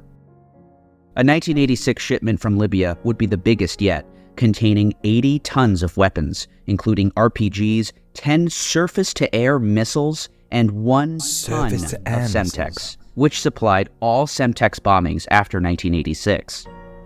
The weapons were promptly unloaded onto tractors and towed into secret IRA bunkers. The IRA's MO was not targeting of civilians, but British government officials and especially soldiers and police. By 1971, the IRA had set off 153 bombs, targeting Protestant businesses in Belfast, avoiding civilian casualties when possible. But as 1971 commenced, the bombing campaign accelerated rapidly. And in that year alone, more than 1,000 bombs killed 50 people and injured hundreds. The early days of the Troubles saw massive protests and marches by civil rights groups, championing the cause of Catholic freedom from Protestant oppression. As the police and British Army clamped down on these protests through beatings, raids, and rubber they are by bullets on definition not protesters, terrorists. Exactly. They quickly drew the ire of Republicans. Exactly. Crazy how that's the case, huh? Crazy how only when someone threatens imperialist hegemony and imperialist and colonialist control are they called a terrorist. However, you know, when the Ulster loyalist paramilitaries that still exist in Northern Ireland that literally are responsible for the Ballymena riots, the race riots, where people were getting their fucking homes set on fire for being migrants, for looking a little bit brown, a few weeks ago. They're not terrorists. They're not described as terrorists. They're not prescribed as terrorists. But the IRA still are. Their solution was the petrol bomb. And young Republicans from the Bogside Republican Youth would distract British troops to try to corral them into vulnerable positions, where they would pelt them with jars filled with gasoline and a cloth wick which was lit before it was thrown. Of the 3,000 police serving in the opening of the Troubles, 10% of them suffered burns from these incendiaries. The bombardiers only became more clever. Damn, dude, sounds like they should have got a different job. In the 1970s, firebombs were contained in cardboard boxes with a wooden peg sticking out. Inside, the wooden peg was held by a clothespin. When the peg was removed, the clothespin closed, connecting two wires leading to a battery-powered heating element, which ignited the incendiary, causing a massive fireball. In 1973, the cardboard was replaced by cassette boxes and contained a watch timer. These firebombs could now be set to explode at specific and carefully calculated times. Of course, we're only seeing the usual pattern. As I've covered in my videos on the Iraq and Vietnam insurgencies, the common language of small bands of poorly armed and poorly trained fighters is the IED. It's hardly a new weapon. The improvised explosive device was used during the Second World War by anti-Nazi resistance groups. The term became regular parlance with the advent of the provisional IRA bombing campaign beginning in the late 1960s. Indeed, so closely connected with the IRA campaign were IEDs that you could be forgiven for calling them Irish explosive devices. With the civil rights movement and British suppression, as well as the IRA's response, the British Army commenced Operation Demetrius in... Also, never forget, chat.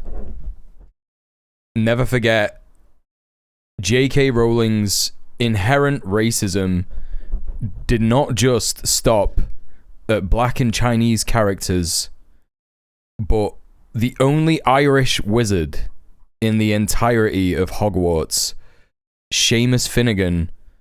What is he famous for, chat? What is he famous for in the Harry Potter books?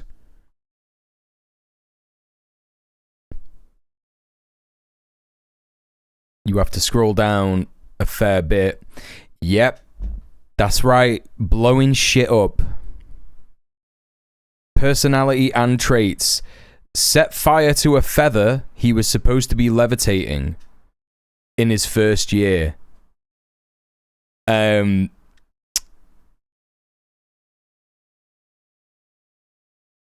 Pyrotechnics. Whilst not a specific, like, clumsy, like, flicked a wand, a little too enthusiastic, skilled in his ability to conjure or create magic that would have a pyrotechnic effect stemming from his various incendiary mishaps. So just, like, because he's Irish, just, like, accidentally setting things on fire. Accidentally. It's just, like, an inherent Irish trait. Just, like, accidentally blowing shit up. It's insane, dude. It's fucking mental. Hey, Serbian Weatherman, good to see you. Might be worse than Cho Chang. Yeah, I can't remember any, like, racist traits about Cho Chang other than her name. But, yeah. Mental. Just mental stuff. In 1971, Demetrius was the program of internment of suspected IRA fighters. The number inherent of Irish varies, traits to be clumsy and incompetent. Yeah, that shit as well. Ranges in the thousands. It was internment that prompted the demonstrations in Derry on Sunday, January 30th, 1972. It was here that members of the Parachute Regiment opened fire on unarmed protesters, killing 14, an incident immortalized as the Bloody Sunday Massacre. Indeed, this massacre even overshadowed the earlier massacre in August 1971, where Parachute Regiment troops again mowed down civilians in Belfast, killing 11. Yeah, damn, dude, that's crazy, ain't it? That's crazy that shit happened. I'll never forget the tweet at Rowling. Were there any Jewish wizards? Anthony Goldstein, Ravenclaw, Jewish wizard. It's so bad. Anthony Goldstein. It's crazy. Thank God Rowling never got round to my neck of the woods. The Serbian wizard would probably be called Slobodan Genocidovich. It's true. That's true. That when the IRA hit the parachute regiment in August 1979, they were out for blood. Anyway, I was about to say, that's a good fucking joke, Serbian women. That's a good bit. You know, crazy how, like, the imperialist domineering force, the British, were just, like, shooting civilians, right? Shooting civilians. Earlier massacre in August 1971. And that's just fine. That's just fine. But the IRA, for not doing any terrorist shit whatsoever, terrorist organization, only targeting government officials who have sanctioned this stuff and soldiers and police who commit violence. They're the terrorists. Okay, gotcha. Regiment troops again mowed down civilians in Belfast, killing 11. It's no surprise that when the IRA hit the parachute regiment in August 1979, they were out for blood. It was personal. Oh, you don't know about the only black Hogwarts wizard, Prince? You don't know? You don't know about that guy and what his name is? With other resistance movements, internment and mass killings do not dampen support. I won't tell you if you don't want to know. Chat, no one tell him, because it's fucked. It's so fucked. But only makes recruitment soar. And that's exactly what happened following Bloody Sunday. And after Bloody Sunday came Bloody Friday. In just 2.5 hours on July 21st, 1972, no fewer than 22 bombs went off in Belfast. No, that's not... No, don't make stuff up. I mean, it might as well be that. It might as well be that. Okay, I'll tell you. Don't just make stuff up. Kingsley Shacklebolt. Kingsley Shacklebolt.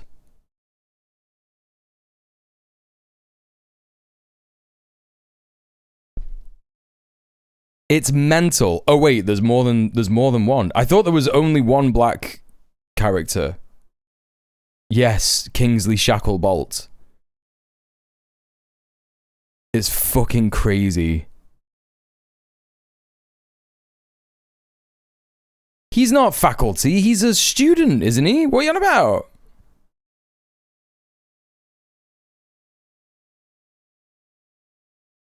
Was Kingsley Shacklebolt black in the books? Oh my god. I remember, like, very clearly the moment that he's introduced in the books, and it's like a tall, dark man with a Jamaican accent or some shit. It's literally that. Anyway, fuck J.K. Rowling. What a loser. What a scumbag. This attack would utilize the weapon that the IRA pioneered, though they get little credit for it. At 3:10 p.m., a car bomb exploded outside of a bus depot on Oxford Street, killing 2 British soldiers and 4 There's a black student, he announces Harry's first Quidditch match. Bus workers. At 3:20, only referred to as Kingsley in the films. The producers knew this shit's fucked up. Yeah, of course they did. At a row of shops. They were like, look at this ancient British racism. The thing is that everybody in Britain loved to pretend that there's no such thing as British racism. Like, racism in Britain just, like, doesn't happen. And that's, like, a layover of, yeah, like, we abolished slavery first, even though we started it. You know what I mean? And there was, like, just, like, a crazy moment where in... All the way up until the George Floyd uprisings, to be honest, everyone was just like, yeah, nah, like... all this blackface that's happening in British TV is just like fine and normal. There's just like so much blackface in British TV in the mid 2000s. In the mid 2000s. Oh, in the film? I never watched the films. I only ever read the books. Killing 3 people. And those were just 2 of them. Belfast was under siege. As the Belfast Telegraph put it, this city has not experienced such a day of death and destruction since the German Blitz. Indeed, Belfast had become a full-blown war zone. What follows are the words of journalist Peter Taylor, quoting an unnamed police officer. The first thing that caught my eye was a torso of a human being lying in the middle of the street. One of the victims was a soldier I knew personally. He had his arms and legs blown off. Damn, And some dude, of sounds his like he body shouldn't have had been a soldier. blown through the railings. One of the most horrendous memories for me was seeing a head stuck to a wall. A couple of days later, we found vertebrae and a rib cage on the roof of a nearby building. Seagulls were diving onto it. I tried to put it at the sounds back like of my mind. sounds like they should have had a different job. 25 years. Even Brendan Hughes, an officer commanding for the Provisional IRA, believed that the operation was a failure. What happened on Bloody Friday was a disaster. It was... Oh, wait, what? This wasn't like soldiers that they're talking about? Oh, sorry about that. Wait, no. He's talking about... No, they are. They're talking about soldiers and police officers. Yeah, sorry, no, I don't take it back. Even Brendan Hughes, an officer commanding for the Provisional IRA, believed that the operation was a failure. What happened on Bloody Friday was a Lee disaster. Jordan. It was largely in the book, fault he of was the only IRA. described as a wizard with There was dreadlocks. never an attempt at any time to kill people with the car bomb, because the people who were putting the car bombs there had their own families shopping there as well. Despite this, the IRA had killed innocents, and it was blunders such as this one which prompted the IRA to institute a warning system whereby press would be notified through coded messages that a bombing was to take place in a certain area, which helped the IRA avoid scores of potential casualties. It's crazy that they went with the surname Jordan. That's what I was thinking. That's what I was fucking thinking. Assuming, of course, it's crazy they went with that name. When it came to even though that's like a name that they went like they like gave him in the films. British forces, it was what the fuck? Season. Such as in December 1979, when a large improvised roadside bomb blew a British Army Land Rover into the air, instantly killing 4 soldiers. Or May 1981, when a 1,000-pound bomb was detonated via remote control, destroying an armored vehicle and 5 soldiers along with it. Or July 1983, when 4 soldiers perished after a 600-pound roadside bomb exploded, throwing another armored Land Rover into the air. December 1985, a Royal Ulster Constabulary base was destroyed by a 100-pound bomb, with 2 guards shot dead. Or perhaps the Lisburn bombing, when 6 British soldiers who had just completed a half-marathon in town were struck by a bomb planted under their vehicle. The van was destroyed, and all 6 on board were killed. And you can't forget the Ballygalway bus bombing, when a roadside Semtex bomb exploded on a bus containing 36 light infantry soldiers. 8 soldiers were killed. Following this bombing... Oh, no, yeah, I have seen the world map of Wizard in schools. Isn't there one in Serbia?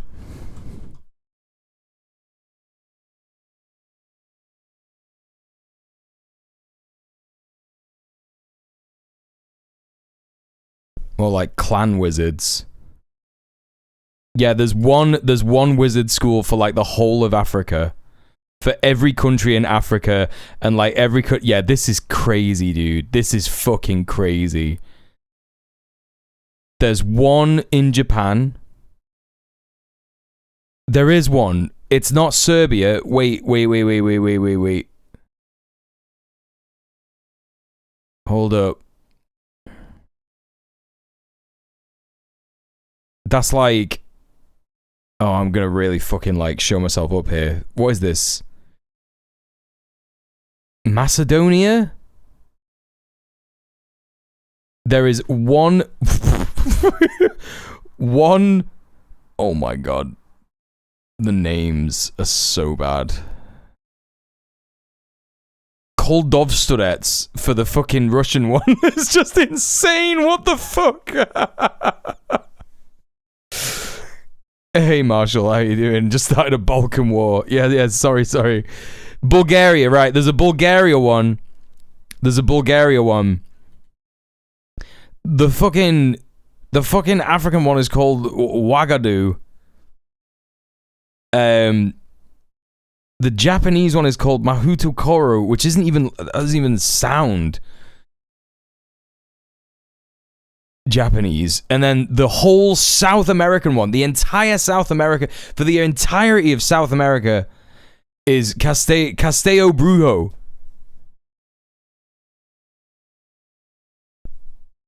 But they have one for fucking Britain, like a whole last one for Britain, and another one for like, I don't know, Spain, France, and Netherlands, Belgium, and Portugal, and a bit of Sardinia. There's just, by the way, like no wizards in any of these other countries. There's no wizards in China. There's no wizards in India. There's no wizards in Australia or Canada or Mexico. The South American one is given a Portuguese name despite probably being founded prior to the European colonization of the Americas. That's insane. She's not a Pan-Africanist, she's just an imperialist. Yeah, literally. Literally. This is just crazy. No wizard in schools. Well, no, because it implies, it implies that if there's one wizard in school for all of Africa, it implies that every country in Africa can have wizards. There's wizards in it. I don't like, this is the logic that she's using. Do you know what I mean? Because there's no foreign students in Hujima,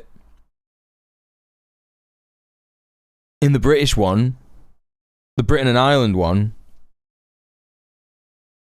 What's the fucking Durmstrang? Why is the USA one called fucking Durmstrang? What does that even mean? I don't know, man. She's just a fucking knobhead, isn't she? She's just a fucking loser. All British Army soldiers in the area were required to transport troops via helicopter. But still, more troops would be killed a little more than a year later when the Royal Marine School of Music was bombed. No, I just saw it. It's called Durmstrang. Marines. Among the most ambitious bombings by the Provisional IRA, rivaled perhaps only by the attempted assassination of Margaret Thatcher, was the bombing of 10 Downing Street, which housed the office of the Prime Minister, John Major.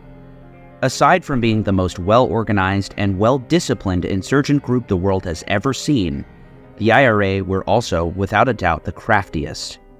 Aside from making their own bombs, provos would make a wide array of weaponry from scratch. All homemade explosive devices were designed under the authority of the IRA's engineering department. From the small, a drogue bomb or improvised anti-armor grenade, essentially a baked beans can filled with a half-pound of Semtex with a small parachute and fin to stabilize it. This is fucking crazy, chat. This is so ingenious. To the medium, a homemade RPG or improvised projected grenade, made from a steel tube with a wooden hand grip and a propellant. And this is how they reached the Good Friday Agreement. By resisting in this fashion, continuing to resist in this fashion. They got results. Not the best results. The best result is a united Ireland. But, of course, the modern governments don't give a shit about that. The modern UK ruling party. Chamber, which launched packets of digestive cookies out the back. This acted as the countermass to reduce recoil. The explosive contained Semtex, packed into a food can.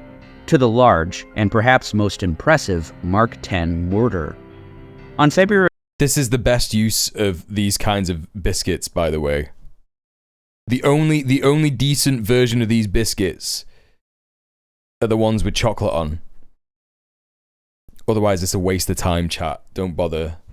It's just like eating fucking dry oats. Cookies out the back. This acted as the countermass to reduce recoil. The explosive contained Semtex, packed into a food can. To the large, and perhaps most impressive, Mark X mortar. On February 7th, 1991... Take out a tank and have a snack after, John Major met with his cabinet to discuss the Gulf War. A white Ford Transit parked outside of 10 Downing. The driver then got out and drove away on a motorcycle. Crush 'em up to use his base for a cheesecake. There you go, that's another one. Sitting in the rear, had been timed to launch 3 bombs in quick succession through a hole carved in the van's Digestives as a name sounds like hospital food. Yeah, it kind of is. One of the bombs... They were marketed as a thing that you have after dinner to help you digest your food if you've had a rich meal. Right on target, but hit a tree, causing it to explode in a garden. The explosion sent the whole cabinet ducking for cover and created a crater several meters wide. Had it not hit that tree, the cabinet may very well have been killed on the spot. The other 2 bombs were more off target, landing near a police post. Let the British government understand that. Could you imagine what would have happened if they fucking took out John Major? That would have been fucking crazy. That would have been absolutely crazy. It's possible that if that had happened, there would be a united Ireland. While nationalists... Just think about the alternative timeline, folks. ...people in the 6 counties are forced to live under British rule, the British cabinet will be forced to live in bunkers. These were far from the IRA's only assassination attempts. Others were successful, such as when the first Earl Mountbatten of Burma boarded his boat, the Shadow 5, with family and friends, including his daughter and grandson. Unbeknownst to him, a 50-pound remote-control bomb had been planted on board and detonated as they set sail. The boat was pulverized, and Mountbatten's legs were blown off. Also killed in the attack were his grandson Nick and his friend. A member of the royal family, Mountbatten's death would make worldwide headlines, especially since it occurred on the same day as the Warren Point massacre. That is The Last Queen. The U.S. Wizard School houses Not a Thing Americans Do are named after Native American legendary creatures. The IRA had killed Louis Mountbatten, nearly killed Thatcher and now John Major, but the IRA was far from finished. The rationale for the next and largest bombings... That sounds like some Orientalism. That sounds like some, like, crazy fucking, like... economic damage. I don't know. Unlike present-day jihad-inspired attacks, the IRA attempted to avoid maximum civilian casualties. Instead, it oh my god, it's because he's comparing them to, like, actual terrorists. Focused on what it perceived to be a major weakness in the UK economy, the faltering British and European insurance industry. Essentially, insurers were unable to accurately calculate loss exposure from terrorist bombings. Therefore, since the buildings the IRA destroyed could not be insured, the more destruction wreaked on buildings in England, the higher the bill for the British government. At 9:20 at night on April 10, 1992, a white Ford Transit parked at the building of the Baltic Exchange, a major London shipping market. Inside the van was a bomb containing ammonium nitrate and sugar, ignited by 100 pounds of Semtex. In all, the bomb weighed 1 ton.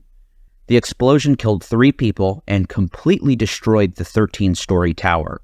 Fucking The hell. cost and damages from this one bomb alone topped £800 million, compared with $600 million for all the damage caused by 22 years of bombing in all of Northern Ireland. A year later, in April 1993, a stolen Ford Iveco was parked at Bishopsgate. 8 phone calls were made in order to warn police to clear civilians. Hey, Inside Frazo. the van was a large 1-ton ammonium nitrate bomb. That's crazy, Prince. It was also the most costly of all the bombings, passing... Yeah, it feels like the least, like, USA thing to do, like, on a Native American mythology. Estimated 1.4... She just, like, doesn't understand anything. ...billion pounds. Despite the IRA's warnings, Ed Henry, photographer for News of the World, was killed in the blast. Another massive explosion came in 1996 at the London Docklands. This time, another Ford Iveco, loaded with a 3,000-pound bomb containing ammonium nitrate and Semtex, exploded.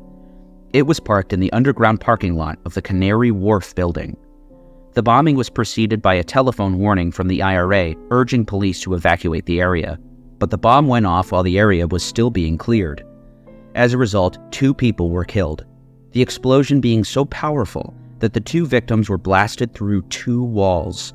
Fucking the bomb hell. left a crater 10 meters wide and over 3 meters deep.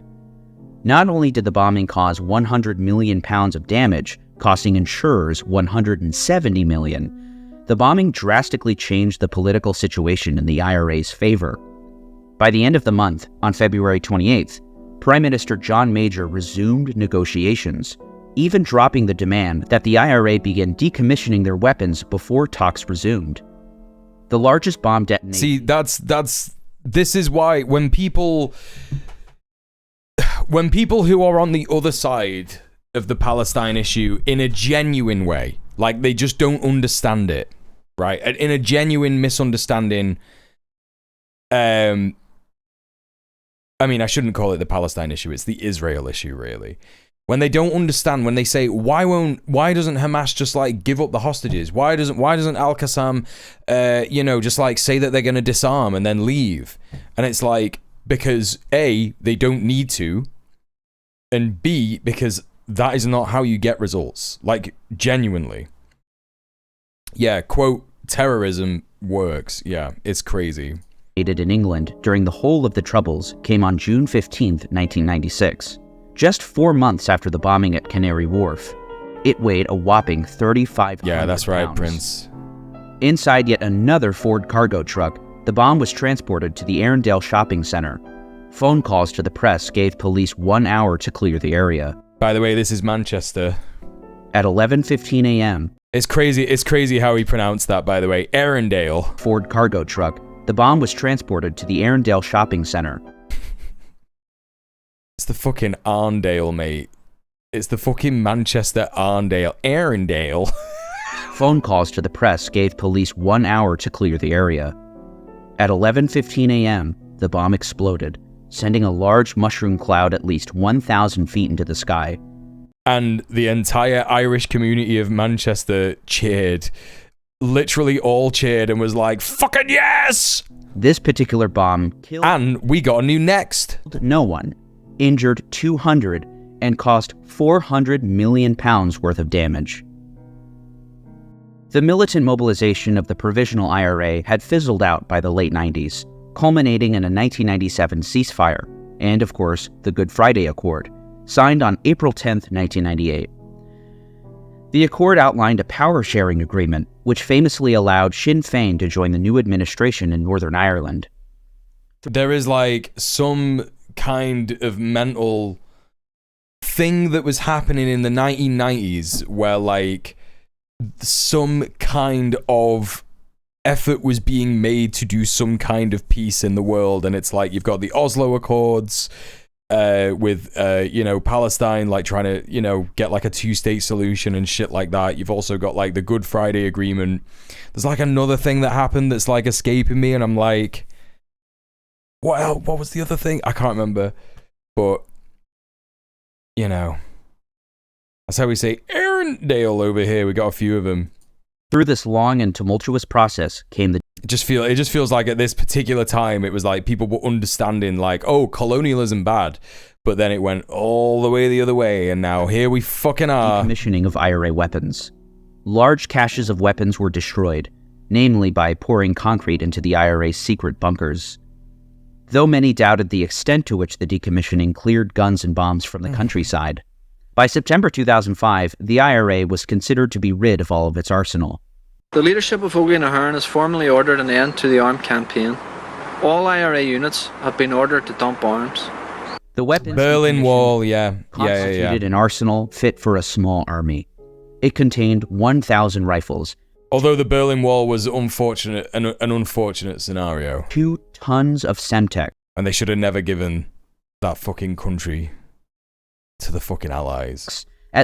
Because I'm telling you now, things would be different. At least 20 heavy machine guns, 7 surface-to-air missiles, 7 flamethrowers, 1,200 detonators, 11 RPGs, handguns, over 100 same PM. grenades, also, and hi, how you explosives.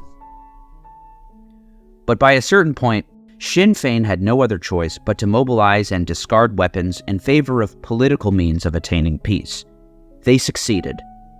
It wasn't without errors and more bloodshed, including the 1998 Omagh bombing, carried out by the anti-Good Friday Agreement Real IRA, which killed 28 innocents, one of the worst atrocities of the Troubles. And though now Ireland, North and South, are prosperous and safe, in just what are you fucking on about? Very recent times, the island was synonymous with death and destruction. And though even today people relatively, you could have put relatively in the script there, dude, are killed and small bombing plots are foiled, the conflict is nowhere near what it once was. And with the Troubles having killed thousands, it feels right that the island can breathe a little easier, at least for now. Yeah, well, that's it, ain't it? That is it. Wait. Oh my god, it's happening! I've been trying to get fucking YouTube to do this in Chrome for so long. Will this happen with like a video? Let me see if I can find a video real quick. Wait, is Hassan going on Majority Report? He's not that small. He's sat down. He's sat down. Wait, get me a video. All right, here we go. Will this work? Right call. No, it doesn't work. Okay. I'm trying to find out, chat. I'm trying to find out if there's a way that I can like make full screen videos in Twitter just to do this.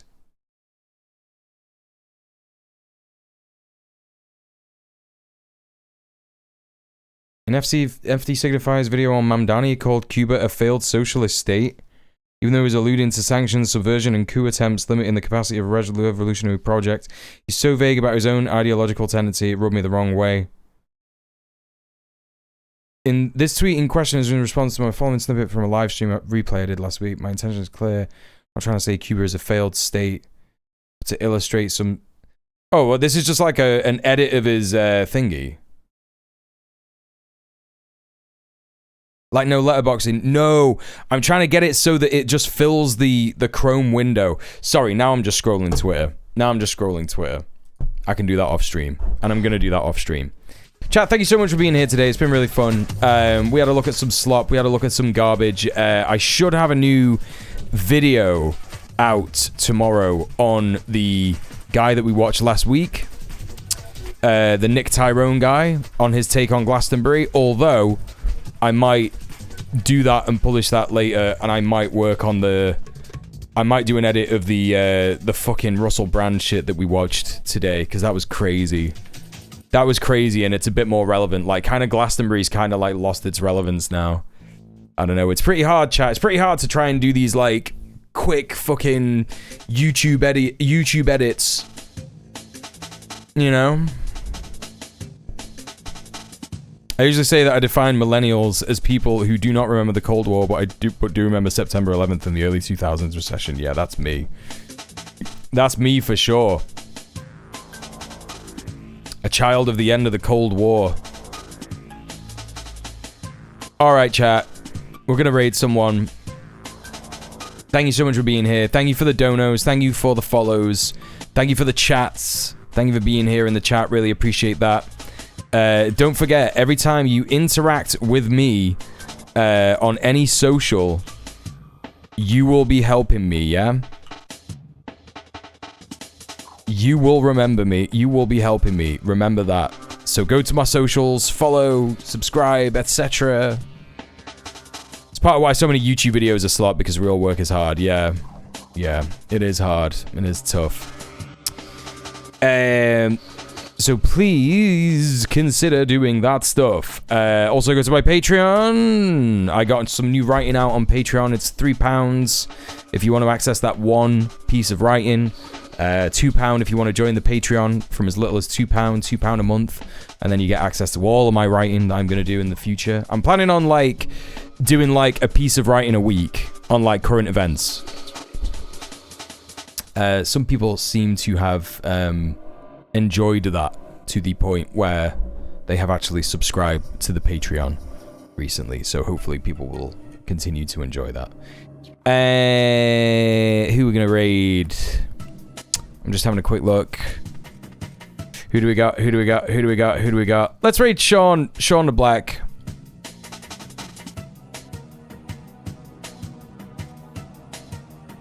If you like my politics, you'll love Sean's politics. He does stream a bit sort of more like current Twitch situations as well, rather than particularly actual politics. But it's a good time and you'll enjoy it. I do enjoy Sean's streams quite a lot. Let's go hang out. Use the raid commands. And I'll be back tomorrow, chatters. I may or may not be with Sophie. That might be tomorrow, it might be Thursday. It might not be this week, but I will let you know. The only way to find out is to tune in. Yeah, I will be back tomorrow, regardless. Same Mule time, same Mule place. And yeah, hopefully there'll be another YouTube video ready for all of you. But in the meantime, thank you so much for being here. Thank you for all the support today. I'll see you tomorrow. Stay excellent to each other. Mwah. Peace, peace, peace.